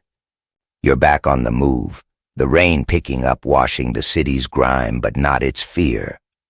A man's preaching about the pox as God's punishment, and you roll your eyes thinking of the fog's ghosts and the Ripper's shadow. London's got enough demons without inventing more. Joke number 3. Why smallpox so pious? Because it's got everyone praying for a miracle. You're dodging puddles and people, your arms still unvaccinated, your mind wrestling with the choice. The next street's waiting, and it's got no patience for your hesitation. London's a city that keeps moving, and you've got to keep up or get left behind. You've dodged smallpox's invisible claws, but London's got a new way to dazzle and disarm you. It's 1851 now, and you're in Hyde Park, where the air's alive with the hum of excitement and the faint scent of polished metal and exotic spices. The streets around you are packed, buzzing with people from every corner of the empire, sailors, merchants, even families, gawking like they've stepped into a dream. You're at the Great Exhibition, a glittering showcase of Victorian ambition, housed in the massive Crystal Palace. But even here, among the wonders, danger lurks, pickpockets, hustlers, and the sheer crush of the crowd. Surviving means marveling at the spectacle while keeping your pockets and your wits intact. The Crystal Palace is a marvel, a glass cathedral of innovation stretching over 19 acres, its iron frame gleaming under the sun. Inside, it's a whirlwind of exhibits, steam engines, jeweled clocks, even a massive diamond from India that's got everyone whispering. You're swept along with the crowd, your eyes wide at the sheer scale of it. This is the canonical event, the 1851 Great Exhibition, a 6-month extravaganza that drew 6 million visitors to flaunt Britain's industrial might and imperial reach. You're clutching a ticket you barely afforded, your boots scuffing the polished floor, and you're trying not to look like a mark in a sea of sticky-fingered opportunists. Then something odd catches your eye. A vendor inside the palace is selling genuine fragments of the Koh-i-Noor diamond, tiny chips of glass that sparkle just enough to fool the desperate or drunk. He's got a crowd, his patter smooth as silk, claiming each piece carries the luck of the empire. You smirk, recognizing the hustle from the mermaid bones at the docks and the smallpox charms. A tourist buys one, and you wonder if London's real export is belief in the impossible. Historians still debate whether these exhibition scams were just petty crime or a cheeky rebellion against the event's pompous grandeur. Either way, you're keeping your coins for something edible. You're weaving through the exhibits, dodging elbows and parasols, the air thick with the chatter of a dozen languages. A steam engine hisses nearby, its heat making you sweat, while a group of kids gape at a mechanical bird that chirps on cue. It's dazzling, but the crowd's a pickpocket's paradise. Hands brush your coat and you slap them away, muttering, "Not today."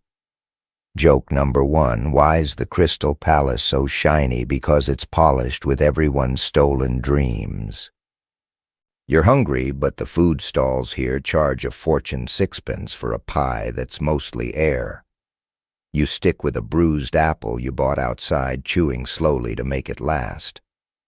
The exhibition's a showcase of progress, but it's also a reminder of the world you've been surviving, the factories, the slums, the cholera pumps. You overhear a toff in a top hat boasting about civilizing the colonies, and you think of the match girls, the mudlarks, the Whitechapel shadows. This place is their opposite, all gloss and glory, but it's built on the same grind. A woman tries to sell you a souvenir guidebook, but it's just a pamphlet with blurry ink. "Official my eye," you mutter, waving her off. The hustle never stops, not even under glass. You're tempted to linger at a display of Indian silks, their colors brighter than anything you've seen in London's gray streets. But the crowd's pushing, and you're jostled toward a massive fountain that sprays water high enough to soak the unwary. A kid's laughing, drenched, and you can't help but grin. Moments like this almost make you forget the city's teeth. Joke number 2, why's the exhibition so wet? Because even the fountains want to make a splash. You're starting to feel the weight of the day, your legs aching from dodging omnibuses and strikes, but the palace's energy keeps you moving. A commotion breaks out. A pickpocket's been caught, his wrist clamped by a burly guard. The crowd boos not for the thief, but for the disruption, and you slip away, checking your pockets. All clear, but your heart's racing. The exhibition's a dream, but it's still London, where every wonder comes with a catch. You're thinking about the West End snobs, the factories grind the rippers' alleys. This place is their shiny cousin, but it's no safer. A man offers you a genuine exhibition medal for a shilling, and you scoff, recognizing the same old scam in a fancier package. You're nearing the exit, the palace's glow fading behind you. The air outside is cooler, the crowd thinning, but the city's pulse is still strong. You're carrying the dazzle of the exhibition, but also its lessons: nothing's free, and even beauty's got a price. Joke number 3, why's the Crystal Palace so grand? Because it's the only place in London where the thieves wear better hats. You're back on the streets, the next challenge waiting, and you're ready, or at least you're too stubborn to quit. You've stepped out of the Crystal Palace's glittering chaos, but London's streets are quick to remind you there's no escape from its darker edges. It's 1832 now, and you're in a grim corner of the city near a fog-draped churchyard where the air smells of damp earth and something faintly sour. The gaslights are sparse, casting long shadows, and your boots sink into mud that feels too soft, too alive. You're not here by choice. Rumors of quick cash led you to a shady deal, but now you're face to face with grave robbers, men who dig up the dead for profit. Surviving means keeping your nerve, your stomach, and your morals from slipping in a city that thrives on the macabre. The churchyard's a maze of crooked tombstones, some fresh, others crumbling like the life they mark. You're meeting a man named Tom, a wiry figure with eyes like a rat's who's promised a shilling to help move some goods. But the goods aren't crates. They're corpses snatched for medical schools, desperate for bodies to dissect. This is the canonical event the 1832 Anatomy Act passed to curb grave robbing by legalizing the use of unclaimed bodies, but not before men like Tom made a fortune in the shadows. You're clutching your knife, the one from Whitechapel, as Tom points to a fresh grave. Easy money, he whispers, but your skin's crawling. Then something odd catches your eye. A grave nearby has a strange contraption, a metal cage bolted over the soil, glinting in the moonlight. It's a mort safe built to keep robbers like Tom out, a grim testament to how scared people are of ending up on a surgeon's table. You overhear Tom curse it, saying the rich can afford such tricks, but the poor get dug up. It's a bizarre mix of fear and ingenuity, like the smallpox charms or the match girl's ribbons, but colder, harder. Historians still debate whether mort safes were a practical defense or a paranoid symbol of a city obsessed with death's theft. Either way, you're not digging near that cage. You're trying to back out, but Tom's insistent, his shovel already breaking earth. The smell hits you, rotting wood and worse, and you gag, covering your mouth with your scarf. Grow a spine, Tom snaps, tossing you a spade. You hesitate, thinking of the exhibition's dazzle, the strike's fire, the opium's haze. This is uglier roar. Joke number 1, why's the churchyard so busy? Because even the dead can't get a night off in London. You're not here to play saint, but digging up someone's nan for a shilling feels like a line you don't want to cross. You're stalling, pretending to dig, when a lantern bobs in the distance, a night watchman maybe, or a rival gang. Tom hisses hide, and you duck behind a tombstone, heart pounding.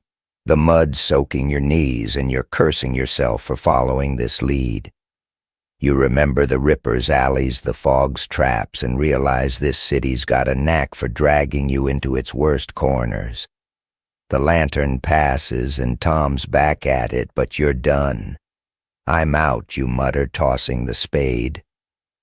He sneers, calling you soft, but you're already slipping away, the churchyard's chill clinging to you. You're back on the street, the air only slightly better, but your hands are shaking. A vendor's selling holy water by the church gate, claiming it wards off grave curses. You scoff, recognizing the hustle, same as the Koh-i-Noor fakes, just creepier. Joke number 2, why's the graveyard so holy? Because it's got more scams than a gin palace. You're hungry, but the thought of food after that stench is a non-starter. You spot a bakery's glow and buy a stale bun for a penny, chewing it slowly to settle your nerves. It's not much, but it's honest, unlike Tom's game. The city's relentless, each street a new test of how far you'll bend. You're thinking about the Anatomy Act, how it's supposed to stop this mess, but the poor are still the ones paying, dead or alive. A kid tries to sell you a lucky bone, probably nicked from a grave, and you wave him off, his hollow eyes too much like the match girls. You're tougher than you were at the docks, but this job's left a mark like the factory's dust or the Ripper's fear. You're not sure what's worse, digging up the dead or knowing someone else will. You're moving again, the churchyard's shadows fading, but not forgotten. The streets are quieter now, but London's never truly still. Joke number 3, why's the city so lively? Because even the graves can't keep a secret. You're carrying the weight of every choice, every near miss, but you're not broken yet. The next corner's waiting, and it's got something new to throw at you, something you'll have to face with nothing but your wits and a knife that's starting to feel like an old friend. You've fled the churchyard's grim hustle, but London streets are no less forgiving. It's 1832 and you're weaving through a crowded market in the East End where the air's thick with the stench of frying fat rotting produce and the ever-present tang of the Thames. Your boots caked with graveyard mud slip on cobblestones slick with grease and worse. You're starving, that stale bun didn't cut it, and the street food stalls are calling their sizzle and steam a siren song.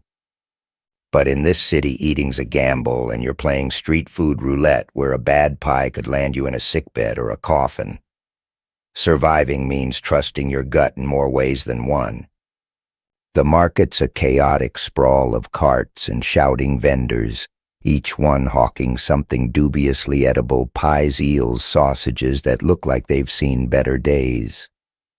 The crowd's a mix of laborers, kids, and women haggling like their lives depend on it, which they might. You're eyeing a pie stall, its crusts golden but suspiciously cheap. This is the canonical event, the 1830s street food boom, when London's growing population fueled a surge in vendors, many cutting corners with mystery meat to keep prices low. Best pies in town, the vendor bellows, winking like he's in on a joke. You're not sure you want to know the punchline. Then something odd catches your eye. A woman nearby is selling fortune-telling pies, claiming each one's got a trinket baked inside that predicts your future: a coin for wealth, a button for love, or a bone for trouble. She's got a crowd, mostly giggling kids, but you notice her slipping the trinkets in after the sale, picking ones that match her spiel. It's a clever scam, not unlike the graveyard's holy water, or the exhibition's fake diamonds, turning hunger into a game of false hope. Historians still debate whether these food-based cons were just survival tactics or a twisted kind of street theater. You pass muttering, "I'll make my own luck," but your stomach's growling louder than your pride. You're circling the pie stall, weighing the risk. The vendor's hands are grimy and the meat's got a grayish tint that screams regret. "Fresh as me mum's love," he claims, but you're thinking of the smallpox epidemic, the cholera pumps. London's got a knack for hiding poison in plain sight. Joke number 1. Why is street food so exciting? Because it's the only meal that comes with a side of suspense. You're tempted, but a memory of the match girl's sallow faces keeps you cautious. You spot a woman selling apples, bruised but honest, and buy one for a farthing, hoping it's safer. The market's relentless, a assault of noise and smells that makes your head spin. A kid darts past nicking a sausage from a cart, and the vendor's curses chase him into the crowd. You check your pockets, still got your knife and a few coins, but you're not naive enough to think they're safe. A man selling cure-all broth, but the pot's got a crust that looks older than you. You're starting to see the pattern. Everything's a hustle, from pies to promises, and you're just trying to eat without dying. Joke number 2. Why's the market so generous? Because it gives you food poisoning for free. You're chewing your apple. Its sour bite a small victory when a fight breaks out, a vendor's accusing a customer of shorting him, and fists are flying. The crowd cheers like it's a show, and you slip away, not wanting to catch a stray punch. You're thinking about the grave robbers, the exhibitions dazzle, the rippers shadow, each a different kind of trap. But this market's the most human, the most desperate. A girl tries to sell you a lucky onion, claiming it wards off hunger. You wave her off, but her pinched face sticks with you like the mudlark kid from the Thames. You're nearing the market's edge where the stall's thin and the air's a bit clearer. A coffee cart's brewing something that smells like burnt rope, and you buy a cup hoping it'll keep you sharp. It's awful, but it's warm, and after the graveyard's chill, you'll take it. The vendors muttering about new food laws, how they're supposed to clean up the markets but won't touch the real problem: poverty. You nod, sipping, and think of the workhouse, the factory, the strike. London's a machine that feeds on the poor, and you're just trying not to get chewed up. You're tougher now, but the market's left you rattle, the gamble of every bite weighing heavy. A boy's shouting about fresh oysters, but they're green enough to make you gag. Joke number 3, why is street food so colorful? Because it's trying to warn you to run. You're moving again, the apple and coffee, your only spoils, the city's pulse pounding in your ears. The next street's waiting, and it's got no sympathy for your empty stomach or your fraying nerves. You take a deep breath, dodge a passing cart, and keep going one wary step at a time. You've survived the market's risky feast, but London's got no shortage of ways to test your grit. It's 1832, and you're in a cramped alley off the East End where the air's heavy with the stink of sweat, mildew, and despair. The buildings lean in, blocking out what little light the overcast sky offers, and your boots, now more holes than leather, crunch on broken glass. You've stumbled into a workhouse's shadow where a kid's wail cuts through the gloom. You're about to meet a workhouse orphan, a child abandoned to a system that's more prison than refuge. Surviving means keeping your heart hard and your eyes open in a place where hope's as scarce as clean water. The workhouse looms ahead, its brick walls, stained black windows barred like a jail. Inside you hear the clatter of looms and the drone of prayers, a grim rhythm that keeps the poor in line. You're not here to sign up. Memories of that near miss in '58 keep you away, but you're looking for a kid named Jem, a scrawny orphan who's been slipping out to sell stolen workhouse rags for pennies. This is the canonical event, the 1834 Poor Law Amendment Act's legacy, which packed workhouses with kids like Jem left to fend for themselves under reform that cared more for profit than people. You spot him by the gate, all bones and defiance, clutching a bundle of threadbare cloth. "You buying," he whispers, eyes darting. Then something odd catches your attention. Jem's got a tattoo on his arm, a crude star scratched into his skin with a pin, and ash still red and raw. He says it's a mark of the free, a secret sign among workhouse kids who dream of escape. It's a strange act of rebellion, etching hope onto a body the system owns, and you wonder how many others bear it. Historians still debate whether these marks were just childish defiance or a quiet code for resistance in a world that crushed spirits. You hand Jem a farthing for a rag you don't need, and he grins like you've joined his conspiracy. You're trying to keep moving, but Jem's got you hooked, his voice low as he talks about dodging the workhouse master's whip. "They make us pick oakum till our fingers bleed," he says, showing you hands cracked like old leather. You wince, thinking of the match girl's scars. The factories grind this city's got a knack for breaking the young. Joke number 1, why's the workhouse so crafty? Because it turns kids into masters of misery. You're tempted to slip Jem another coin, but you're barely scraping by, and London's taught you charity's a luxury.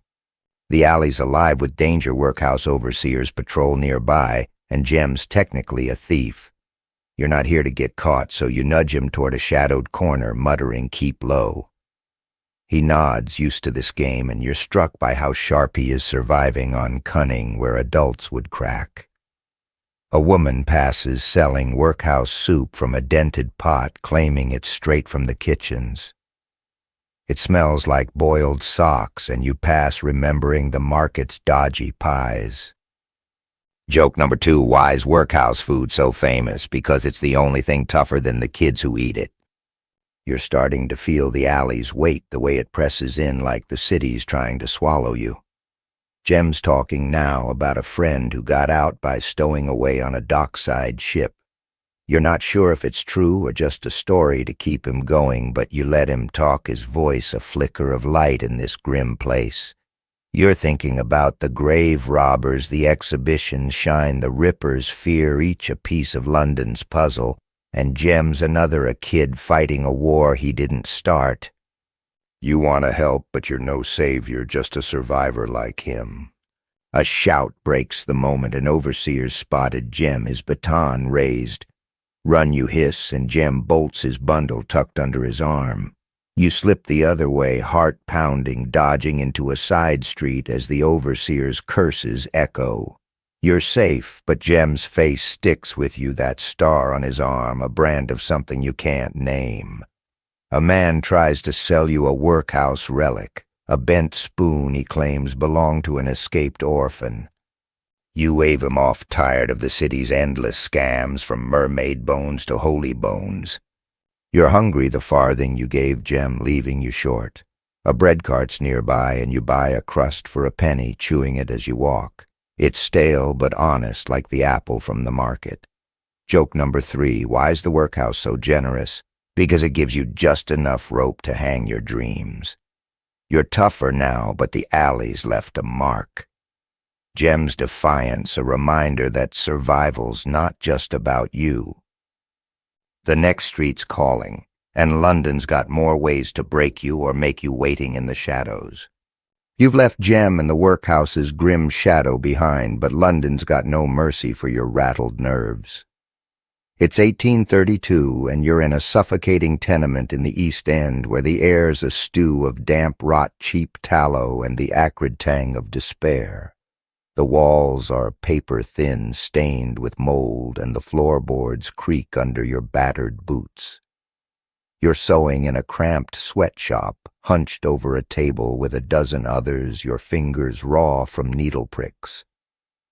This is where the city's poor stitch their lives away and tuberculosis festers like a silent guest. Surviving means keeping your hands steady, your cough quiet, and your hope buried in a city that thrives on your sweat. The room's lit by a single flickering lamp, casting shadows that make everyone look half dead already. You're piecing together shirts for a penny a dozen, the fabric rough and the thread prone to snapping. The overseer, a sour-faced woman with a voice like a cracked bell, barks, "Faster or you're out." You grit your teeth, thinking of the workhouse's oakum-picking kids. This is just a different cage. This is the canonical event, the 1830s rise of East End sweatshops where piecework fueled London's garment trade, exploiting women and immigrants in conditions that bred disease. Your chest's tight and every breath tastes like dust and sickness. Then something odd catches your eye. A girl across the table, her hands trembling, is sewing tiny flowers into the shirt cuffs, not part of the order, just her own quiet rebellion. They're barely noticeable, but she smiles like she's smuggled a piece of herself into the grind. It's a strange act of defiance, like Jem's star, or the match girl's chance, a flicker of life in a place that's trying to snuff it out. Historians still debate whether these small acts were pointless gestures or vital sparks of resistance in a system that crushed souls. You nod at her and she hides the flowers, wary of the overseer's glare. You're trying to keep up, but the air's thick and your cough's getting worse. Everyone's hacking a chorus of wet rasps that screams consumption. Tuberculosis is the sweatshop's shadow, killing as surely as the factory's machines or cholera's pumps. You're thinking of the smallpox epidemic, the way disease picks off the poor, and you tie a rag over your mouth, hoping it helps. "Don't slow down," the girl next to you whispers, her voice hoarse. You nod, but your fingers are cramping and the needles slip twice, leaving blood on the cloth. Joke number 1. Why is the sweatshop so warm? Because it's cooking your lungs for free. The hours drag your back aching from hunching, your eyes burning from the dim light.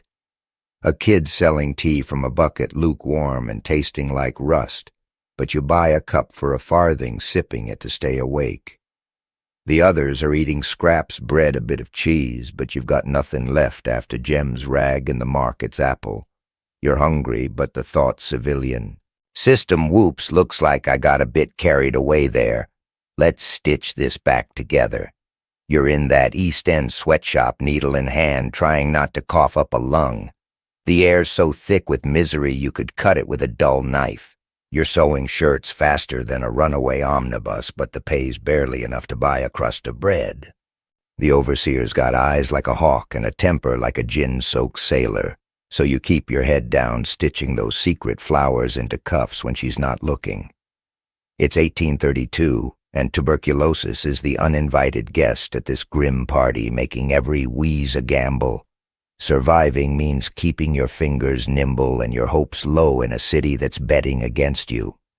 The room's a haze of dust and despair, lit by a lamp that's more flicker than flame. You're churning out shirts for pennies, the fabric rough enough to sandpaper your soul. The overseer's barking orders like a dog with a bone, and you're trying not to bleed on the cloth from yet another needle prick. This is the big moment, the 1830s sweatshop boom, when London's garment trade turned places like this into tuberculosis incubators, chewing up women and immigrants like cheap thread. Your chest's tight and every breath's a gritty reminder you're not here for fun. Then something weird catches your eye. That girl across the table, hands shaking like a leaf, is sneaking tiny flowers into the shirt cuffs just for herself, a middle finger to the grind. It's subtle, but she's got this secret smile like she's smuggling sunshine in a coal mine. It's like Jem's star or the match girl's chance, a tiny rebellion against a world that wants you invisible. Historians still argue over whether these little acts were just daydreams or real defiance in a system built to break you. You give her a quick nod and she hides the flowers fast, dodging the overseer's death stare. You're pushing through, but the air's a swamp and your cough's getting ugly. Everyone's hacking like they're auditioning for a funeral. TB's the sweatshop shadow, killing as quiet as the Ripper, but twice as patient. You're thinking back to the smallpox scare, how disease loves the poor, and you tie a rag over your face, praying it's not just a placebo. Keep up, the girl next to you rasps, and you nod even though your hands are screaming and the needle's out for blood. Joke number 1, why is the sweatshop so cozy it's got your lungs on a slow roast? The hours crawl, your back's a knot, and your eyes are burning from squinting in the gloom. A kid's hawking tea from a bucket tastes like rust and regret, but you shell out a farthing to stay awake. The others are nibbling on scraps, bread, maybe cheese, but you're running on fumes after Jem's rag and that market apple. Hunger's an old friend now, but you're not inviting it to stay. You're thinking of the match girls, the factory kids, how this city's got a fetish for breaking the young. Joke number 2, why is sewing so romantic? Because you're always getting pricked. The overseer's circling and you're stitching like your life depends on it, probably does. A woman collapses coughing blood and they drag her out like yesterday's trash. Back to work, the overseer snaps and you're wondering if you're next. You're tougher than when you hit the docks, but this place is a slow grind, not a quick snap. A boy tries to sell you a lucky thread, says it'll keep your stitches true. You wave him off. London's scams are older than the Thames, from mermaid bones to this. Joke number 3, why's the sweatshop so hopeful? It's the only place where a cough feels like a promotion.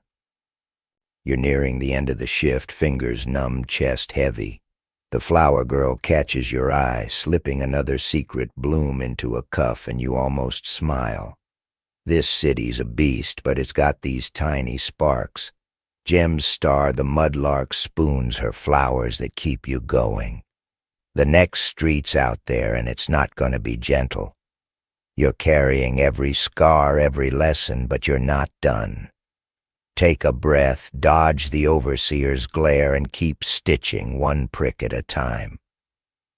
You've staggered out of the sweatshop's suffocating grip, your fingers still throbbing from needle pricks and your cough a grim souvenir. It's 1832, and you're back on London streets where the air's only marginally better, coal smoke horse dung and a faint whiff of stale beer. The cobblestones are slick with evening damp, and your boots, barely more than rags, now slip as you dodge a passing cart. You're in a bustling square where a group of prim teetotalers is handing out pamphlets, their faces pinched like they've smelled the Thames. This is the temperance movement, and you're caught in their crusade to swap gin for tea. Surviving means dodging their zeal, keeping your wits, and not getting suckered by their sober promises in a city that runs on vice. The square's alive with noise vendors shouting, a fiddler scraping a tune, and the teetotalers preaching like it's the end of days. They're waving flyers that scream the evils of drink and offering free tea from a steaming urn, their smiles as stiff as their collars. You're handed a pamphlet by a woman who looks like she's never smiled in her life.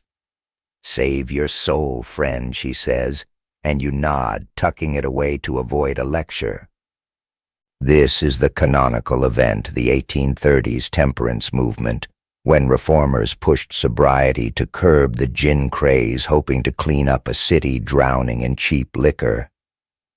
You're tempted by the tea, it's free, and your throat's raw, but you're wary of their agenda. Then something odd catches your eye. A man in the crowd, dressed like a teetotaler but with a sly grin, is slipping tiny bottles of tonic to passers-by, winking as he pockets their coins. It's gin disguised as medicine, and the irony's thicker than the fog you survived in '73. He's playing both sides, preaching sobriety while feeding the addiction, and the teetotalers are none the wiser. Historians still debate whether these double-dealing reformers were just hustlers or desperate pragmatists in a city where gin was cheaper than bread. You smirk, recognizing the hustle. It's the same scam as the sweatshop's lucky thread or the graveyard's holy water, just with a sober twist. You're trying to move on, but the teetotalers are relentless, their voices grating like a bad fiddle. One sip of gin and your damned man bellows, and you mutter, "Mate, I've survived worse than a drink." Joke number one, why is temperance so loud? Because it's shouting over London's hangover. You're still clutching that pamphlet, half tempted to use it as kindling, but you're low on cash and the tea's looking better by the second. You grab a cup, sipping cautiously. It's weak like dishwater with ambition, but it's warm, and after the sweatshop's dust, you'll take it. The crowd's a mix of skeptics and converts, some gulping tea, others sneaking swigs from hidden flasks.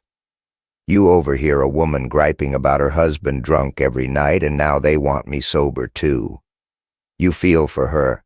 This city's gin palaces, like the one you barely escaped, are a trap, but so's this preachy crusade. You're thinking of the match girls' strike, the workhouse kids, how London's always got a new way to grind you down. A boy tries to sell you a sober ribbon, claiming it'll keep the devil's drink away. You wave him off, tired of charms and scams, from Koh-i-Noor fakes to this. You're starting to feel the square's rhythm, the way it pulses with hope and hypocrisy. A scuffle breaks out, a drunk stumbled into the tea urn, and the teetotalers are shrieking like it's a personal attack. You slip back, not wanting to get splashed or preached at. Joke number two, why's the temperance tea so bitter? Because it's brewed with their broken dreams. You're tougher than you were at the docks, but this push for sobriety feels like another trap, swapping one addiction for another kind of control. You're not here to join a cult, just to get through the night. You're hungry, the tea doing nothing for your empty stomach. A pie cart's nearby, but after the market's roulette, you're cautious. You buy a potato instead, small but hot, and eat it fast, the warmth a small rebellion against the city's chill. The teetotalers are still preaching, but you're done listening. You're thinking of the gin palace's blur, the sweatshop's grind, the ripper's shadow. London's vices and virtues are just two sides of the same dirty coin. A woman offers you a prayer for sobriety, and you mutter, "Pray for my wallet," instead, slipping away before she can reply. You're moving again, the square's noise fading as the streets darken. The pamphlet still in your pocket, a reminder of the city's endless schemes to save or sink you. Joke number three, why's temperance so pushy? Because it's the only thing in London that wants you sober more than broke. You're carrying every lesson, every scar, but you're not beaten. The next corner's waiting, and it's got no patience for your hesitation. London's a beast and you've got to keep running to stay ahead. You've slipped away from the teetotalers' preachy square, but London's got no shortage of ways to rattle you. It's 1863 now, and you're plunging into the city's newest marvel, the Underground Railway, a steaming, smoky beast burrowing beneath the streets. The air's thick with soot and the sharp tang of oil, and your boots echo on the tiled platform of the Metropolitan Line station. You're crammed shoulder to shoulder with a crowd of gawkers, workers, and posh types all itching to ride this iron monster. Surviving means braving the chaos, dodging the crush, and keeping your lungs clear in a tunnel that feels like a coal mine with ambitions. The station's a madhouse, gaslights flickering as steam hisses from the train's engine, its bulk looming like a dragon in a cage. The air's so hot and heavy you're sweating through your coat, and the noise whistles, shouts, and the clank of metal makes your head throb. This is the canonical event, the 1863 opening of the Metropolitan Line, the world's first underground railway, a marvel of engineering that carried 38,000 passengers on its first day, but choked them with smoke and chaos. You clutch your penny ticket bought with your last coin and elbow your way onto the train, praying it doesn't derail or suffocate you. Then something odd catches your eye. A woman on the platform, dressed like she's headed to the West End, is selling underground talismans, bits of polished stone she claims protect against train spirits. Her pitch is half mystic, half hustle, and a nervous man buys one, clutching it as he boards. It's pure nonsense, straight out of the playbook of mermaid bones and sober ribbons, but in this roaring tunnel you get why people bite. Historians still debate whether these railway scams were just cash grabs or a way to calm fears of a city literally digging its own grave.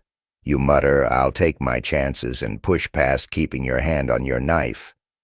The train lurches forward and you're pressed against a window, the glass fogged with breath and grime. The tunnel's a black void, lit only by the engine's sparks, and the air's a mix of coal dust and panic. First time a man next to you grins, his teeth stained. You nod, coughing, as the smoke stings your throat. Joke number 1, why's the Underground so friendly? Because it's the only place in London that hugs you with smoke. You're thinking of the sweatshop's dust, the factory's haze. This city's got a thing for choking you, whether above ground or below. The carriage is packed, laborers, clerks, even a kid clutching a basket of wilted flowers, probably headed to sell them topside. Everyone's coughing and you're tying your scarf tighter, hoping it filters something. You overhear 2 men arguing about the railway's safety. One swears it's a death trap, the other calls it progress. You're not sure who's right, but the way the train rattles doesn't inspire confidence. You're remembering the omnibus's wild ride, the rippers' alleys, the fog's traps. This is just London's latest way to test your nerve. A vendor's working the carriage, selling fresh buns that look like they've been underground longer than the tracks. "Penny for a bite," he shouts, but you pass still wary after the market's dodgy pies. Your stomach's growling, but you've got no cash left, just the memory of that potato from the Temperance Square. Joke number 2, why's the Underground so hungry? Because it's eating your coins faster than you can. You're starting to feel the city's rhythm again. Every marvel's got a catch, and this train's no different. The train screeches to a stop, and you're jostled as passengers shove to get off. A pickpocket's at work. You feel a hand graze your coat, and you spin, glaring. Watch it, you snap, and the culprit, a scrawny boy, bolts into the crowd. You're getting good at this, but it's exhausting, like fighting the city itself. The platform's another mess steam and shouts everywhere, and you're desperate for fresh air, or at least what passes for it in London. You're thinking of the great exhibitions dazzle, the match girls' fire. This railway's their grimy cousin, progress built on sweat and risk. You're climbing the station stairs, the smoke still clinging to your clothes.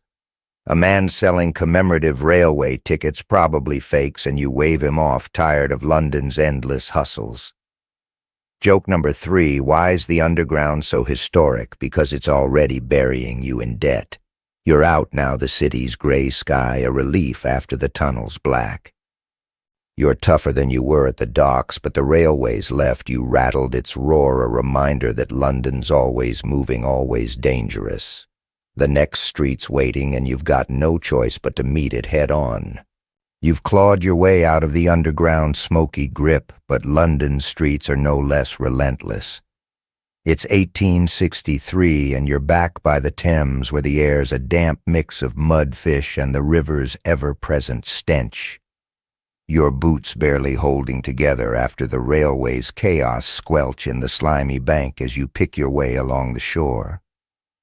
You're scavenging now, a mudlark like those kids you saw during the Great Stink, competing with ragged children for anything the river spits up, coins, buttons, or bones. Surviving means getting your hands dirty, outsmarting the tide, and dodging the desperate in a city that rewards the quick and buries the slow. The Thames is a gray, sluggish beast, its surface littered with rubbish, broken bottles, fish heads, and clumps of who knows what. The tide's low, exposing a muddy expanse where kids and drifters scrabble for scraps.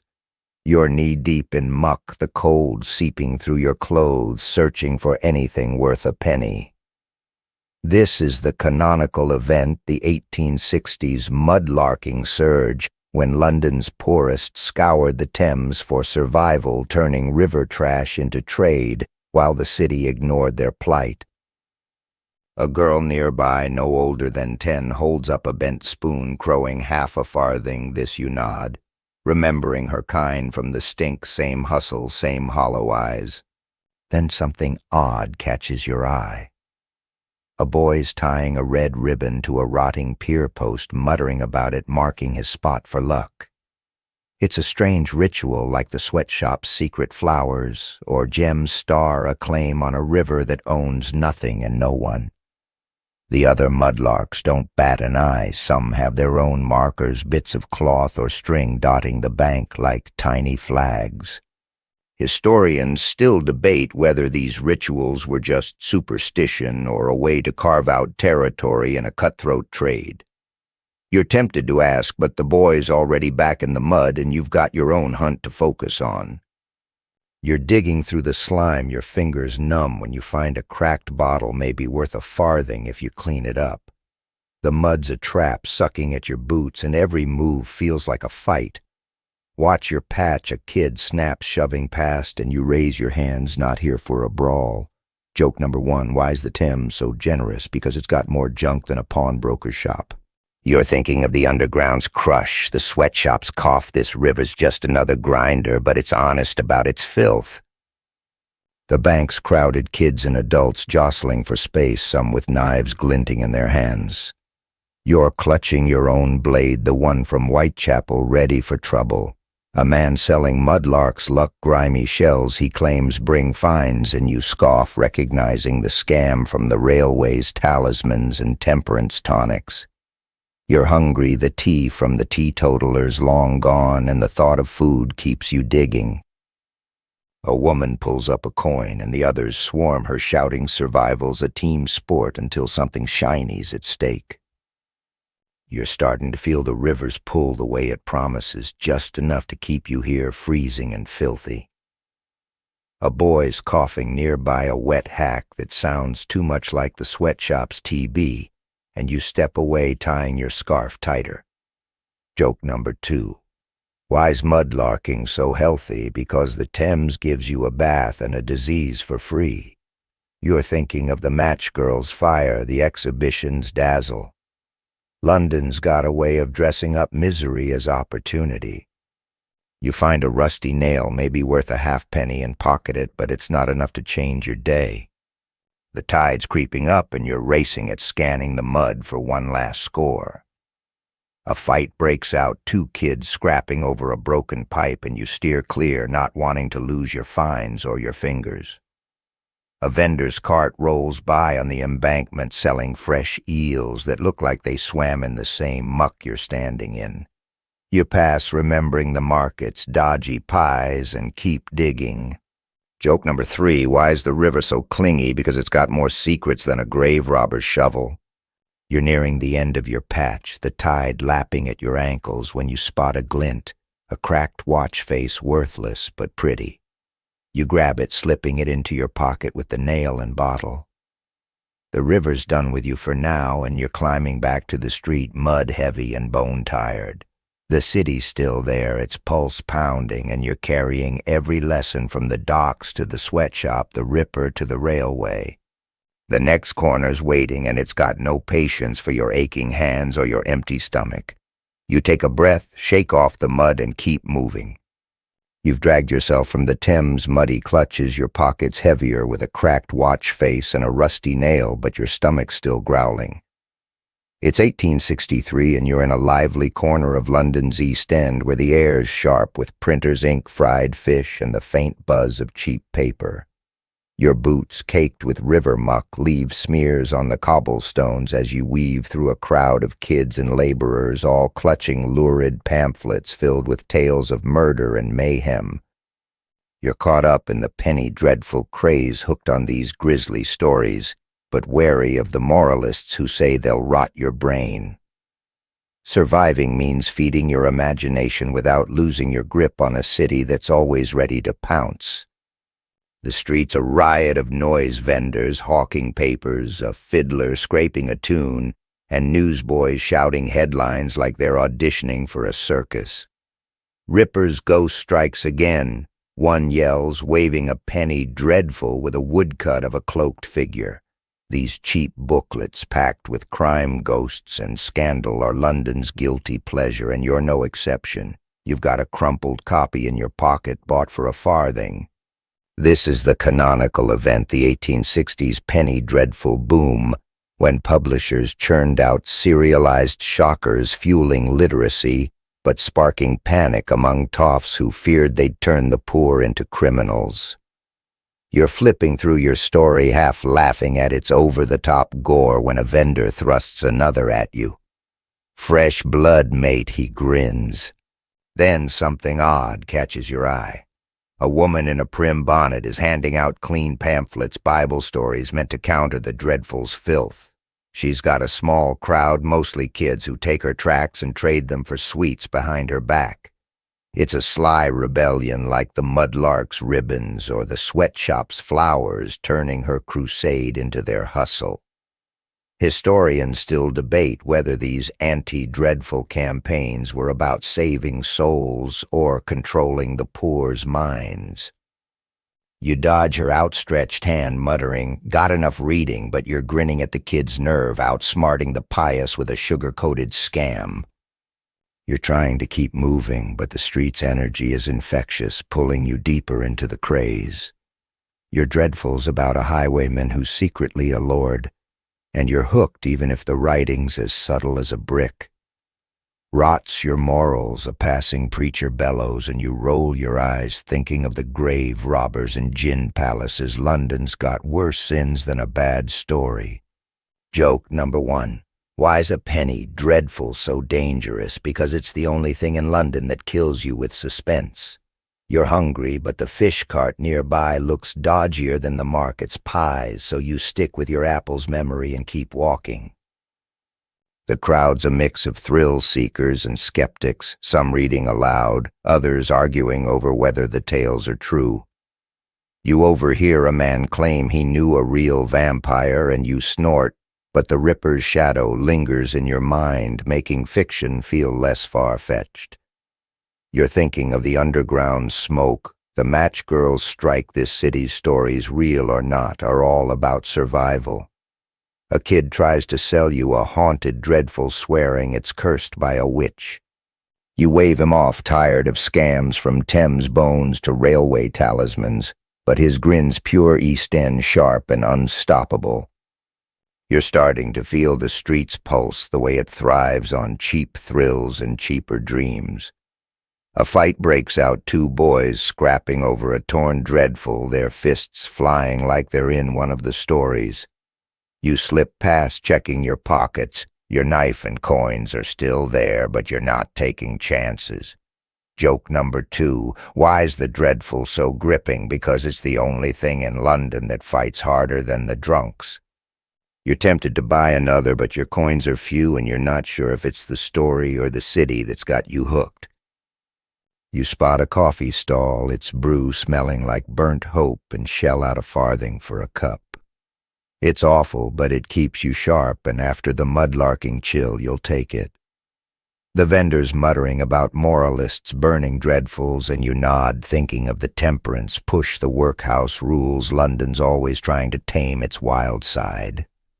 Your dreadful's ending's predictable, hero swings, villain hangs, but it's a break from the real grind, the one that's left you scarred from docks to sweatshops. You're nearing the street's end, the newsboy's shouts fading. The dreadful's in your pocket, a guilty pleasure next to the temperance pamphlet you never burned. Joke number 3, why's the penny dreadful so cheap? Because it's the only thing in London that doesn't cost your soul. You're tougher now, but the stories have left a mark, a reminder that even in this brutal city, imagination's a kind of fight. The next corner's waiting, and it's got no time for your daydreams. You've got to move, knife-ready, eyes sharp, one story closer to surviving. You've slipped away from the penny dreadful's lurid pull, but London streets are still a grind ready to chew up your last shred of hope. It's 1863, and you're in a sooty corner of the city where the air's thick with coal dust and the sharp bite of burning wood. Your boots, barely more than scraps, now crunch on ash-strewn cobblestones as you pass a row of narrow houses, their chimneys coughing black clouds. You're drawn to a grim scene, a crowd gathered around a sobbing woman pleading for her boy, a child chimney sweep stuck in a flue. This is the brutal world of juvenile sweeps where kids risk their lives for pennies. Surviving means keeping your heart tough and your eyes sharp in a city that feasts on the young. The crowd's tense murmuring about the boy, maybe 10, trapped in a chimney so tight he can't move. A sweep master, his face smudged and cruel, is shouting orders, more worried about his job than the kid's life. You hear the boy's faint cries, muffled by brick, and your stomach twists. This is the canonical event, the 1864 Chimney Sweepers Regulation Act. A half-hearted reform meant to stop kids under 10 from climbing flues, but often ignored, leaving boys to suffocate or burn for the city's clean hearths. You're frozen, wanting to help, but knowing you're no match for this system. Someone's gotta do it, a bystander mutters, and you glare, thinking of Jem, the workhouse orphan. Then something odd catches your eye. A girl barely older than the trapped boy is tying a scrap of blue cloth to a nearby fence, whispering a prayer for his safety. It's a quiet act, like the mudlark's ribbon or the sweatshop's flowers, a flicker of hope in a world that smothers it. She catches you staring and says, "It's for luck," before slipping away. Historians still debate whether these rituals were just childish faith or a desperate grab for control in a city that offered none. You're not sure it'll save the boy, but you're rooting for her spirit, even as the crowd's grim mood pulls you back. You're trying to stay detached, but the boy's cries are cutting through you, each one weaker than the last. The sweep master's now poking a broom up the flue, cursing while the mother wails, "My Tommy." You're thinking of the match girl's scars, the factory's missing fingers. This city's got a hunger for kids' lives.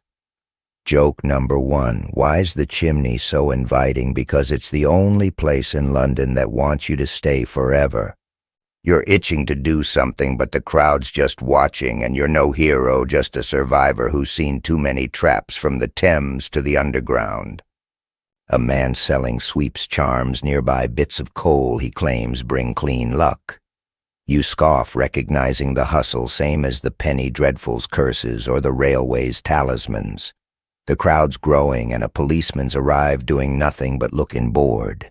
You overhear talk of reform, how the act's supposed to protect kids, but the sweep master's still working and Tommy's still stuck.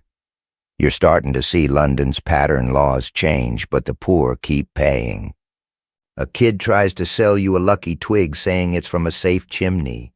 You wave him off, but his sooty face sticks with you, another ghost in this city's gallery. You're hungry, the coffee from the dreadful street long gone and the cold's biting through your coat. A cart selling hot chestnuts and you spend your last farthing, the warmth of the nuts a brief shield against the chill. Joke number 2. Why's the chimney sweep so warm? Because he's got the city's fires burning his dreams. You're chewing, watching as the sweep master pulls a rope. Tommy's out limp but breathing to his mother's sobs of relief. The crowd cheers, but you're not joining in. You know tomorrow another kid will climb and the city won't blink. You're moving away, the chimney's shadow fading but not forgotten. The boy's alive, but the system's still killing slow and sure. You're thinking of the workhouse, the mudlarks, the match girls. London's a machine that runs on broken kids.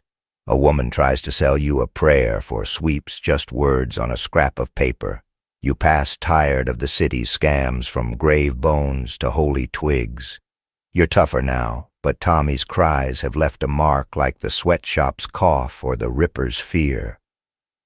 Joke number 3. Why's London so clean? Because it's got kids scrubbing its sins with their lives. You're back on the street, the chestnut's warmth fading fast. The city's pulse is relentless, and you're carrying every lesson, every scar. The next corner's waiting, and it's got no sympathy for your empty pockets or your heavy heart. You take a breath, dodge a passing cart, and keep moving one step closer to whatever London throws next. You've left the chimney sweep's grim drama behind, but London's streets are as unforgiving as ever. It's 1863, and you're trudging through a damp, foggy quarter near the docks, where the air's a sour mix of salt tar and rotting fish. Your boots now more holes than leather squish on cobblestones slick with seaweed and grime. You're chasing a rumor of work, a chance to haul cargo for a few pennies, but you've stumbled into a sailor's riot, a chaotic brawl fueled by grog and grudges. Fists fly, bottles shatter, and the Thames looms nearby, ready to swallow the careless.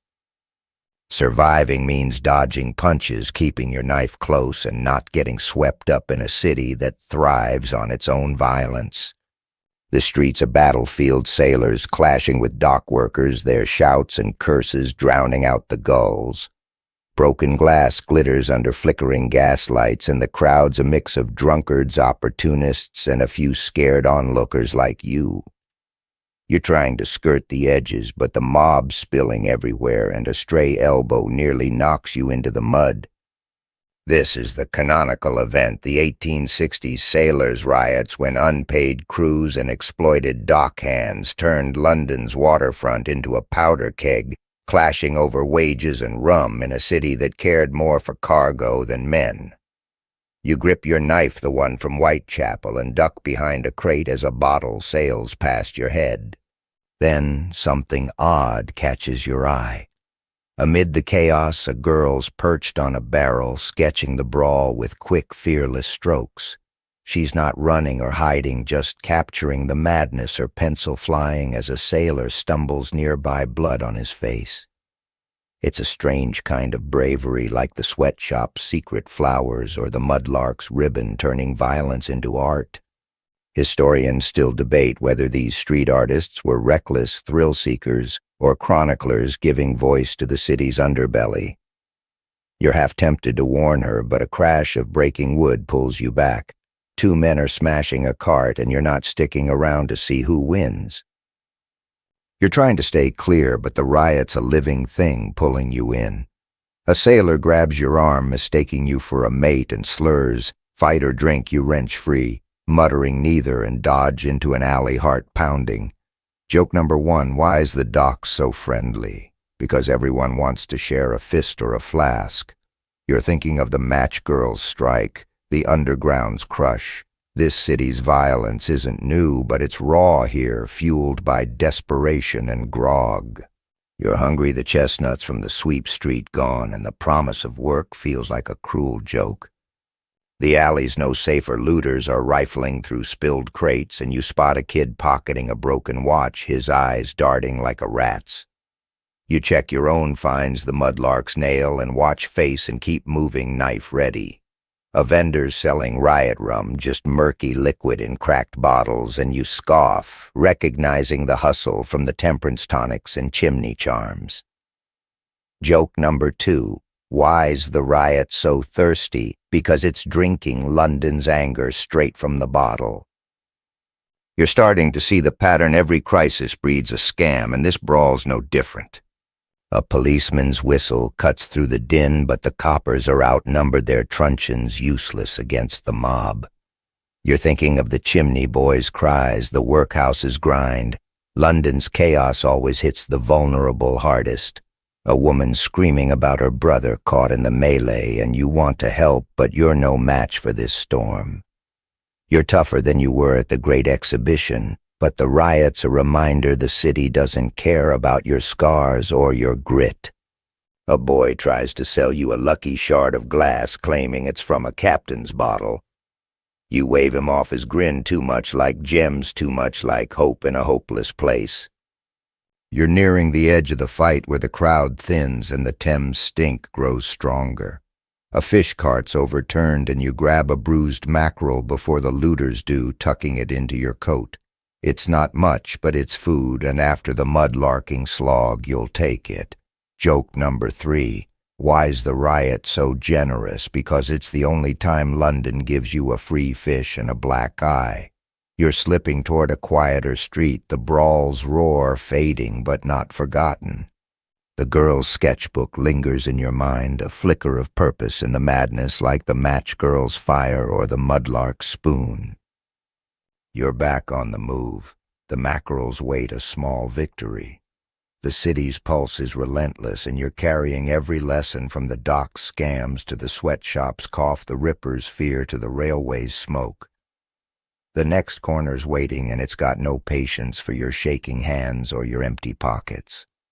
You take a breath, wipe the mud from your knife, and keep going one step deeper into London's unforgiving heart.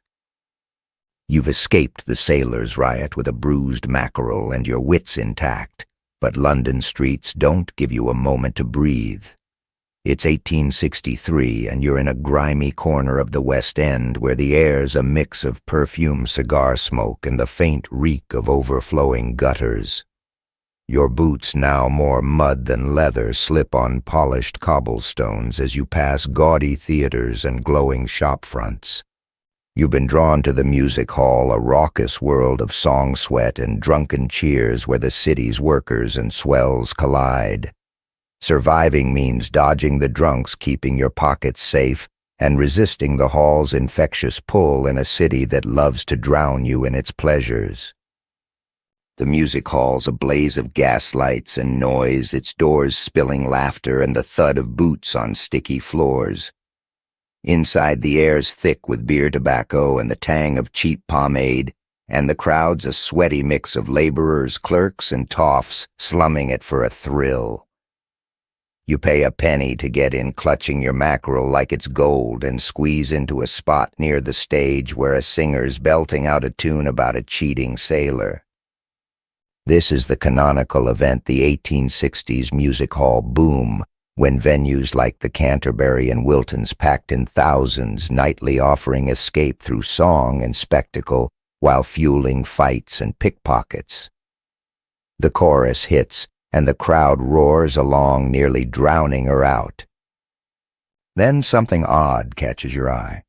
A woman in the wings, barely visible, is slipping coins to a performer between acts, whispering fiercely. She's a puff. You overhear someone paid to clap and cheer, hyping the show to keep the crowd hooked. It's a sly trick like the riot's rum or the mudlark's lucky shells, turning enthusiasm into a paid gig. Historians still debate whether these puffers were just showbiz hustlers or a symptom of a city where even joy was for sale. You smirk, catching her eye, and she winks like you're in on the game. You're not, but you're learning nothing in London's what it seems. You're trying to enjoy the show, but the hall's a pressure cooker. A drunk sways into you, sloshing beer on your coat, and you shove him off, muttering, "Watch it." He laughs, already distracted by the next act, a juggler tossing flaming torches. Joke number 1, why's the music hall so warm? Because it's lit by drunks and bad decisions. You're thinking of the sailors' brawl, the underground smoke. This place is just as wild, but it's dressed up in sequins. Your hand's on your knife, the one from the fog, and you're scanning for pickpockets, their fingers itching in the crowd's crush. The singer's back warbling about lost love, and the crowd's eating it up, some tossing pennies at the stage. You're tempted to lose yourself in the music, but you remember the gin palace's blur, the opium den's haze. London's pleasures are traps, and this hall's no different.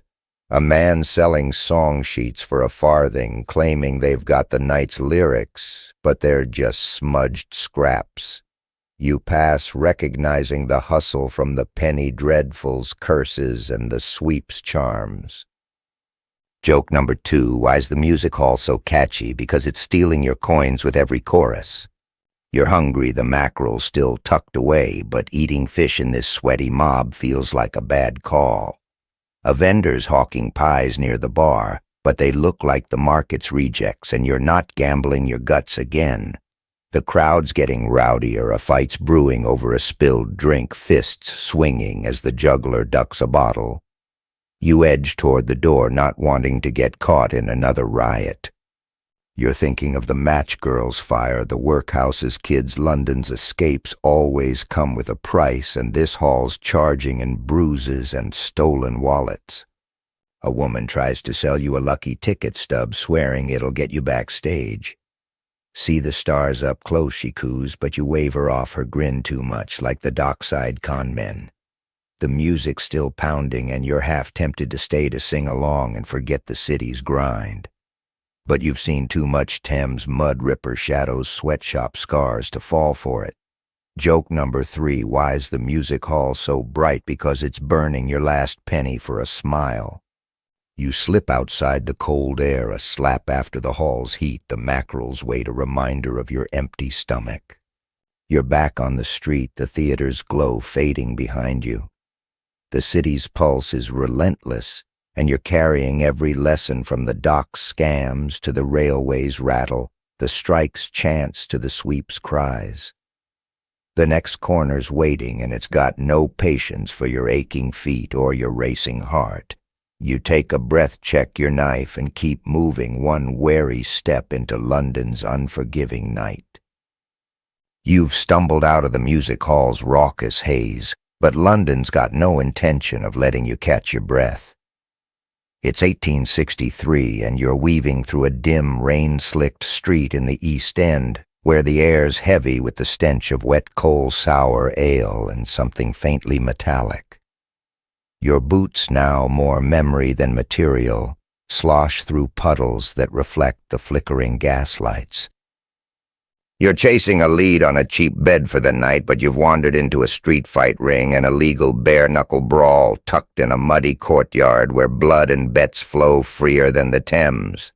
Surviving means dodging the violence, keeping your coins, and not getting suckered by the city's brutal allure. The courtyard's a cauldron of noise and sweat, ringed by shouting men, dockers, thieves, and a few toffs slumming it, betting on two fighters pummeling each other under a single swaying lantern. The air's thick with cigar smoke and the coppery tang of blood, and the ground's churned to mud by stomping boots. You're pressed against a crumbling wall, clutching your mackerel from the riot, trying not to draw attention. This is the canonical event, the 1860s bare-knuckle boxing surge, when illegal rings thrived in London's shadows, dodging police and fueling a gambling frenzy. A man next to you roars as a punch lands, splattering mud on your coat. Place a bet, mate, he slurs, and you shake your head knife ready in your pocket. Then something odd catches your eye. A woman, her shawl stained but her posture proud, is slipping through the crowd, collecting bets in a tin cup, while whispering odds to punters. She's not just a bookie, she's marking cards with chalk on her sleeve, a subtle code to track winners. It's a slick hustle like the music hall's puffers or the mudlark's ribbons, turning chaos into profit. Historians still debate whether these fight ring fixers were masterminds or desperate cogs in London's gambling machine. You catch her eye, and she gives you a hard stare like she knows your trouble are not worth it. You look away, focusing on staying clear of the fray. You're trying to edge out, but the crowd's a trap, surging with every landed blow. The fighters are battered. One's got a split lip, the other's eye is swelling shut, but they keep swinging, driven by pride or poverty. Finish 'em a better screams, and you wince thinking of the sailors' riot, the match girl's scars. This city's violence is just another job for the desperate. Joke number 1, why's the fight ring so fair? Because everyone gets a punch in the face. You're hungry, the mackerel still uneaten, but the thought of food here amid blood and mud turns your stomach. You're keeping your hands in your pockets, guarding your knife and the mudlark's fines. The fight's heating up, and so's the crowd. Shoves turn to fists, and a side brawl erupts over a bad bet. You duck a flying bottle, muttering, "Not again," and slip toward the alley's mouth. A man selling fight tonics, grimy vials he claims boost strength, and you scoff, recognizing the scam from the riot's rum and the sweep's charms. Joke number 2, why's the fight ring so healthy? Because it's selling courage by the bottle. You're thinking of the workhouse kids, the underground smoke. London's got a knack for turning pain into spectacle, and you're just trying to stay whole. A policeman's whistle sounds faint but closing in, and the crowd stirs, some bolting, others too drunk to care. You're not sticking around for the raid. You've seen enough of London's justice, from the strike's truncheons to the Ripper's useless coppers. The bookie woman's vanished, her tin cup gone, and you're impressed despite yourself. You're thinking of the chimney boy's cries, the penny dreadful's thrills. This fight's another story, but it's real blood, real stakes. A kid tries to sell you a lucky knuckle wrap, claiming it's from a champion. You wave him off, his grin too much like the newsboy's, sharp and fleeting. You're almost clear when a drunk stumbles into you, his breath sour. Bet or fight, he slurs, and you shove past, muttering, "I'll pass." The courtyard's behind you, but the roars linger, a reminder of the city's hunger for broken bones. You're starving, and the mackerel's starting to smell like a bad idea, but you're not eating it here. A bread cart's nearby, and you trade the mudlark's rusty nail for a crust, chewing it as you walk. Joke number 3, why's the fight ring so lively? Because it's the only place in London where the bruises are free. You're back on the street, the rain picking up, washing the city's grime, but not its sins. The fight's left a mark like the sweatshop's cough or the Thames chill, a reminder that London's always betting against you. The next corner's waiting, and it's got no sympathy for your empty stomach or your racing pulse. You take a breath, check your knife, and keep moving, one muddy step into the city's unforgiving heart. You've slipped away from the fight ring's bloody chaos, but London's streets are as relentless as ever. It's 1863, and you're trudging through a misty corner of the city near Smithfield, where the air's thick with the stench of blood, dung, and sizzling meat. Your boots, barely clinging to your feet, squelch on cobblestones slick with grease and worse. You're drawn to the clamor of the meat market, a sprawling hub of butchers, hawkers, and hungry crowds where carcasses swing from hooks and knives, flash under gaslights. Surviving means dodging the market scams, keeping your coins, and not getting sick from the bargain cuts in a city that's as rotten as its leftovers. Smithfield's a carnage, carnival stalls piled with glistening slabs of beef, pork, and things you're not sure have a name. The crowd's a rough mix, cooks, maids, and shifty types eyeing the chaos for a steal. You're clutching your bread crust from the fight ring, the mackerel long since tossed when its smell turned sour. This is the canonical event, the 1860s Smithfield market peak, when it supplied London's growing appetite but bred disease and deceit with its filthy, unregulated trade. A butcher hollers fresh liver 2 pence, but the meat's got a sheen that screams trouble. You keep moving wary of the market's promises. Then something odd catches your eye. A boy no older than 12 is slipping small bones into his pocket plucked from a pile of offal nobody's watching. He's not eating them, he's carving tiny figures crude but clever to sell as butcher's charms for luck. It's a strange hustle like the mudlark's ribbons or the fight ring's knuckle wraps turning slaughter into something sacred. Historians still debate whether these market crafts were just kid survival or a folk art born from the city's gore. You catch his eye and he offers you a bone carving for a farthing. "Brings good cuts," he says, grinning. You shake your head, but his nerve sticks with you. You're trying to navigate the maze of stalls, but the market's assault on your senses shouts blood splatter and the squelch of entrails underfoot. Your stomach's growling, but the cheap pies here look like they're made from the floor's leavings. "Best in London," a vendor claims, and you mutter, "Best at killing me." Joke number 1. Why Smithfield so tasty? Because it's got a flavor for every grave. You're thinking of the street food roulette, the cholera pumps. This city's got a talent for hiding poison in its feasts. You spot a woman selling apples, bruised but safe, and trade your mudlark's cracked watch face for one biting into it with relief. The market's dangers aren't just bad meat. A pickpocket's working the crowd, and you slap a hand away from your coat, glaring until the culprit, a scrawny man, bolts. Your knife still there, along with a penny and the fight ring's bread crust. A vendor selling cure-all broth, but the pot's got a crust thicker than your boots, and you pass, remembering the market's dodgy tonics and the riot's rum. Joke number 2. Why's the meat market so healthy? Because it's serving dysentery with a smile. You're starting to feel the city's rhythm. Every deal's a trap, and you're just trying to eat without dying. You're weaving through the chaos when a fight breaks out. A butcher's accusing a customer of slipping bones without paying, and knives are flashing.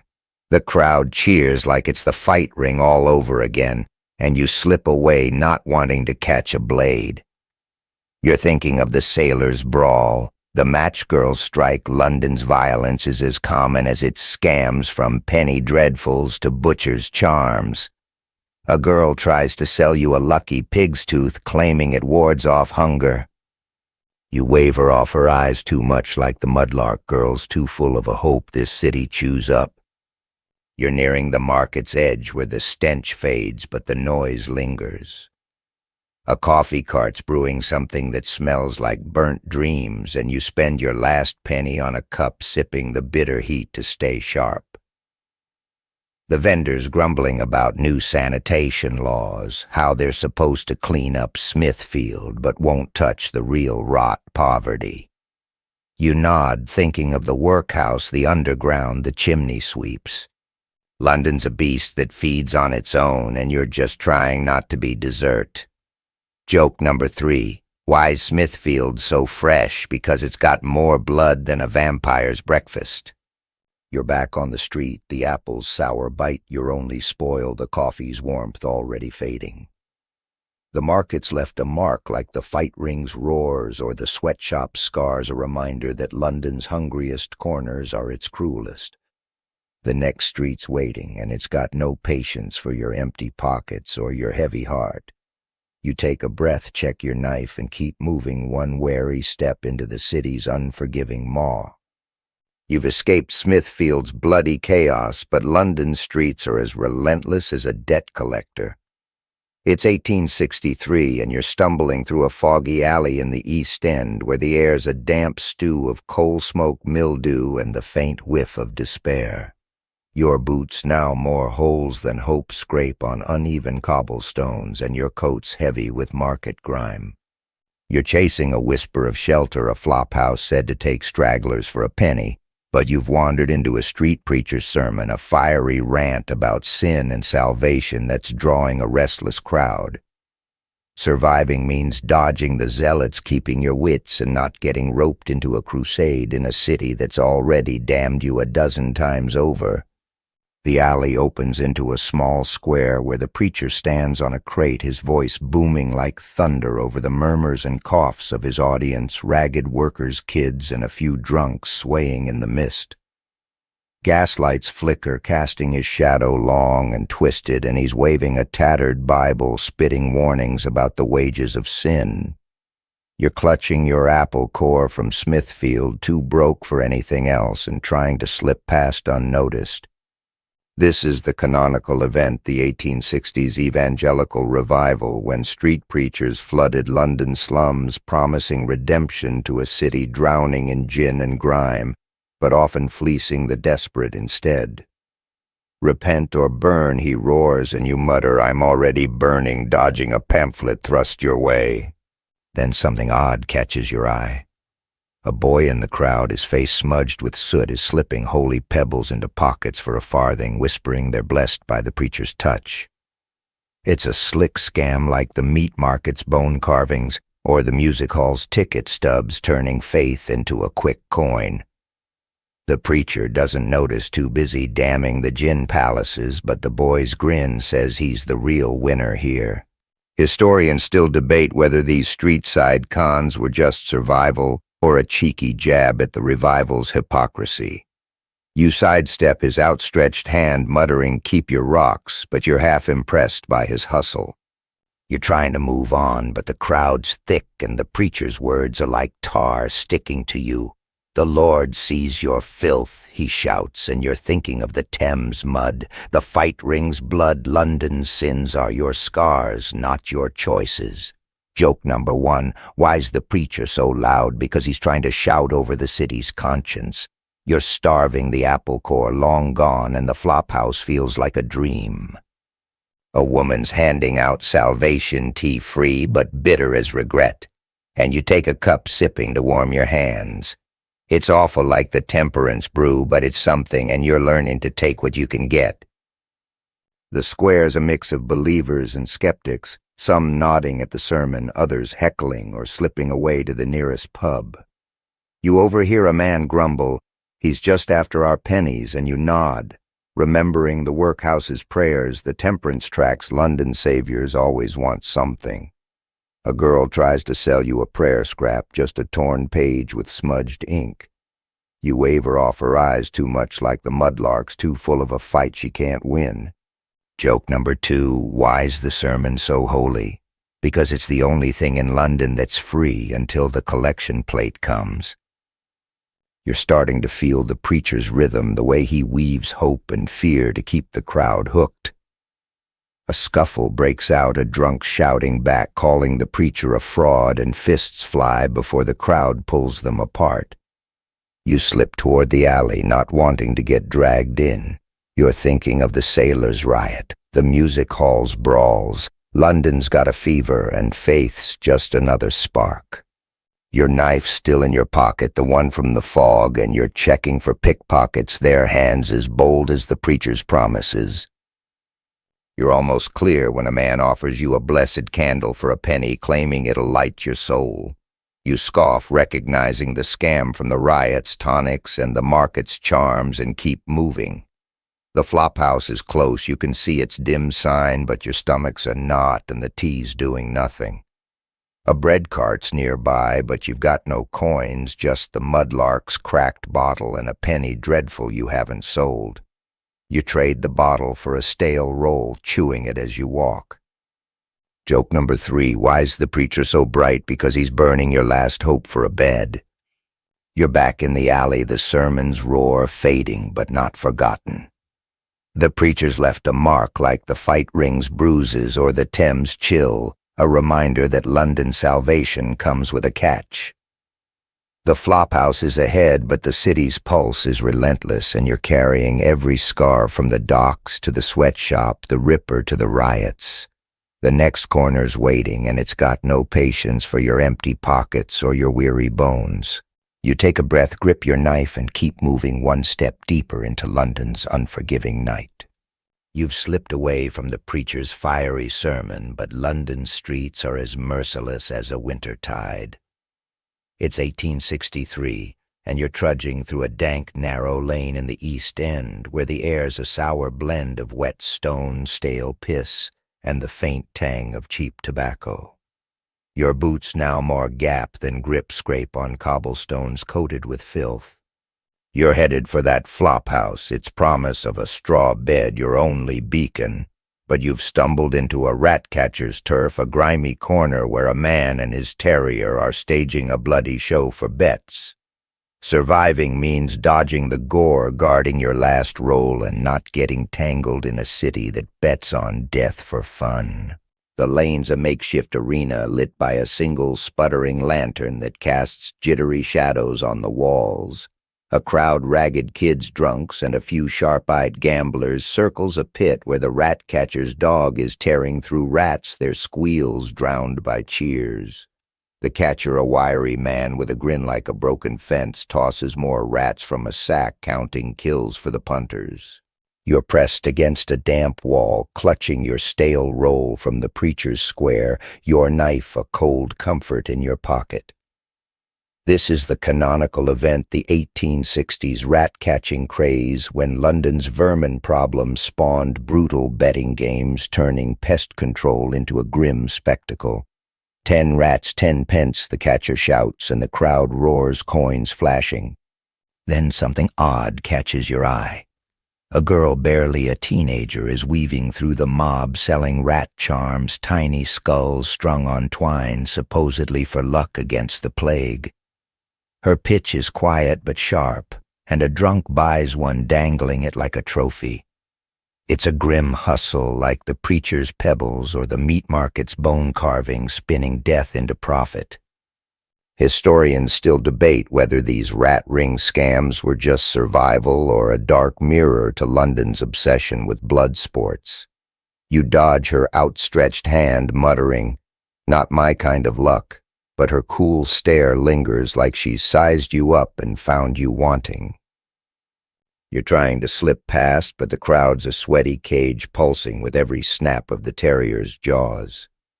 The air's thick with blood and booze, and your stomach churns part hunger, part disgust. Place a bet or shove off, a gambler snaps, mistaking you for a mark. You shake your head, edging away, but a rat skitters across your boot and you kick it off, cursing. Joke number 1, why's the rat pit so lively? Because it's the only place in London where the vermin fight fair. You're thinking of the fight ring's fists, the music hall's chaos. This city's got a thirst for blood, whether it's human or rodent. The catcher's dog is relentless, and the crowd's feverish coins changing hands faster than punches. You're starving, the roll in your hand tempting, but you're not eating here, not with rat guts splattered nearby. A man selling fresh ale from a bucket, but it looks like Thames water, and you pass, remembering the market's broth and the riot's tonics. Joke number 2, why's the rat catcher so generous? Because he's serving plague with a side of bets. You're checking your pockets, knife penny dreadful, and the roll are all you've got, and you're not betting them on a dog's teeth. You're starting to feel the lane's weight, the way it traps you in its grim spectacle. A kid's cheering, his face lit with a joy that feels wrong, and you're reminded of the chimney sweep's cries, the workhouse's kids. London's always got a new way to break the young. A scuffle breaks out, a bettor's accusing the catcher of rigging the kill count, and fists fly. You duck into the shadows, not wanting to catch a stray blow. You're thinking of the sailors' riot. The preacher's zeal, this rat pit's just another stage for the city's rage. A boy tries to sell you a lucky rat tail, claiming it's from a champion. You wave him off, his grin too much, like the mudlark's too defiant for this hell. You're almost clear when the catcher spots you tossing a rat your way with a laugh. Free target, he jeers, and you dodge the crowd hooting. Your heart's pounding, but you're out, slipping into a quieter alley where the Flophouse's sign glows faintly. You're still clutching the roll, too hungry to care it's stale, and you tear into it, the dry crumbs a small victory. Joke number 3. Why's the rat pit so charming? Because it's the only place in London where the rats have a better chance than you. The catcher's cheers fade, but the blood's still in your nose, a mark like the fight ring's mud or the preacher's guilt. You're back on the move, the flophouse close, but the city's pulse relentless. You're carrying every scar from the Thames mud to the music hall's din, the ripper's fear to the market's rot. The next corner's waiting, and it's got no sympathy for your shaking hands or your empty gut. You take a breath, check your knife, and keep going one gritty step into London's unforgiving dark.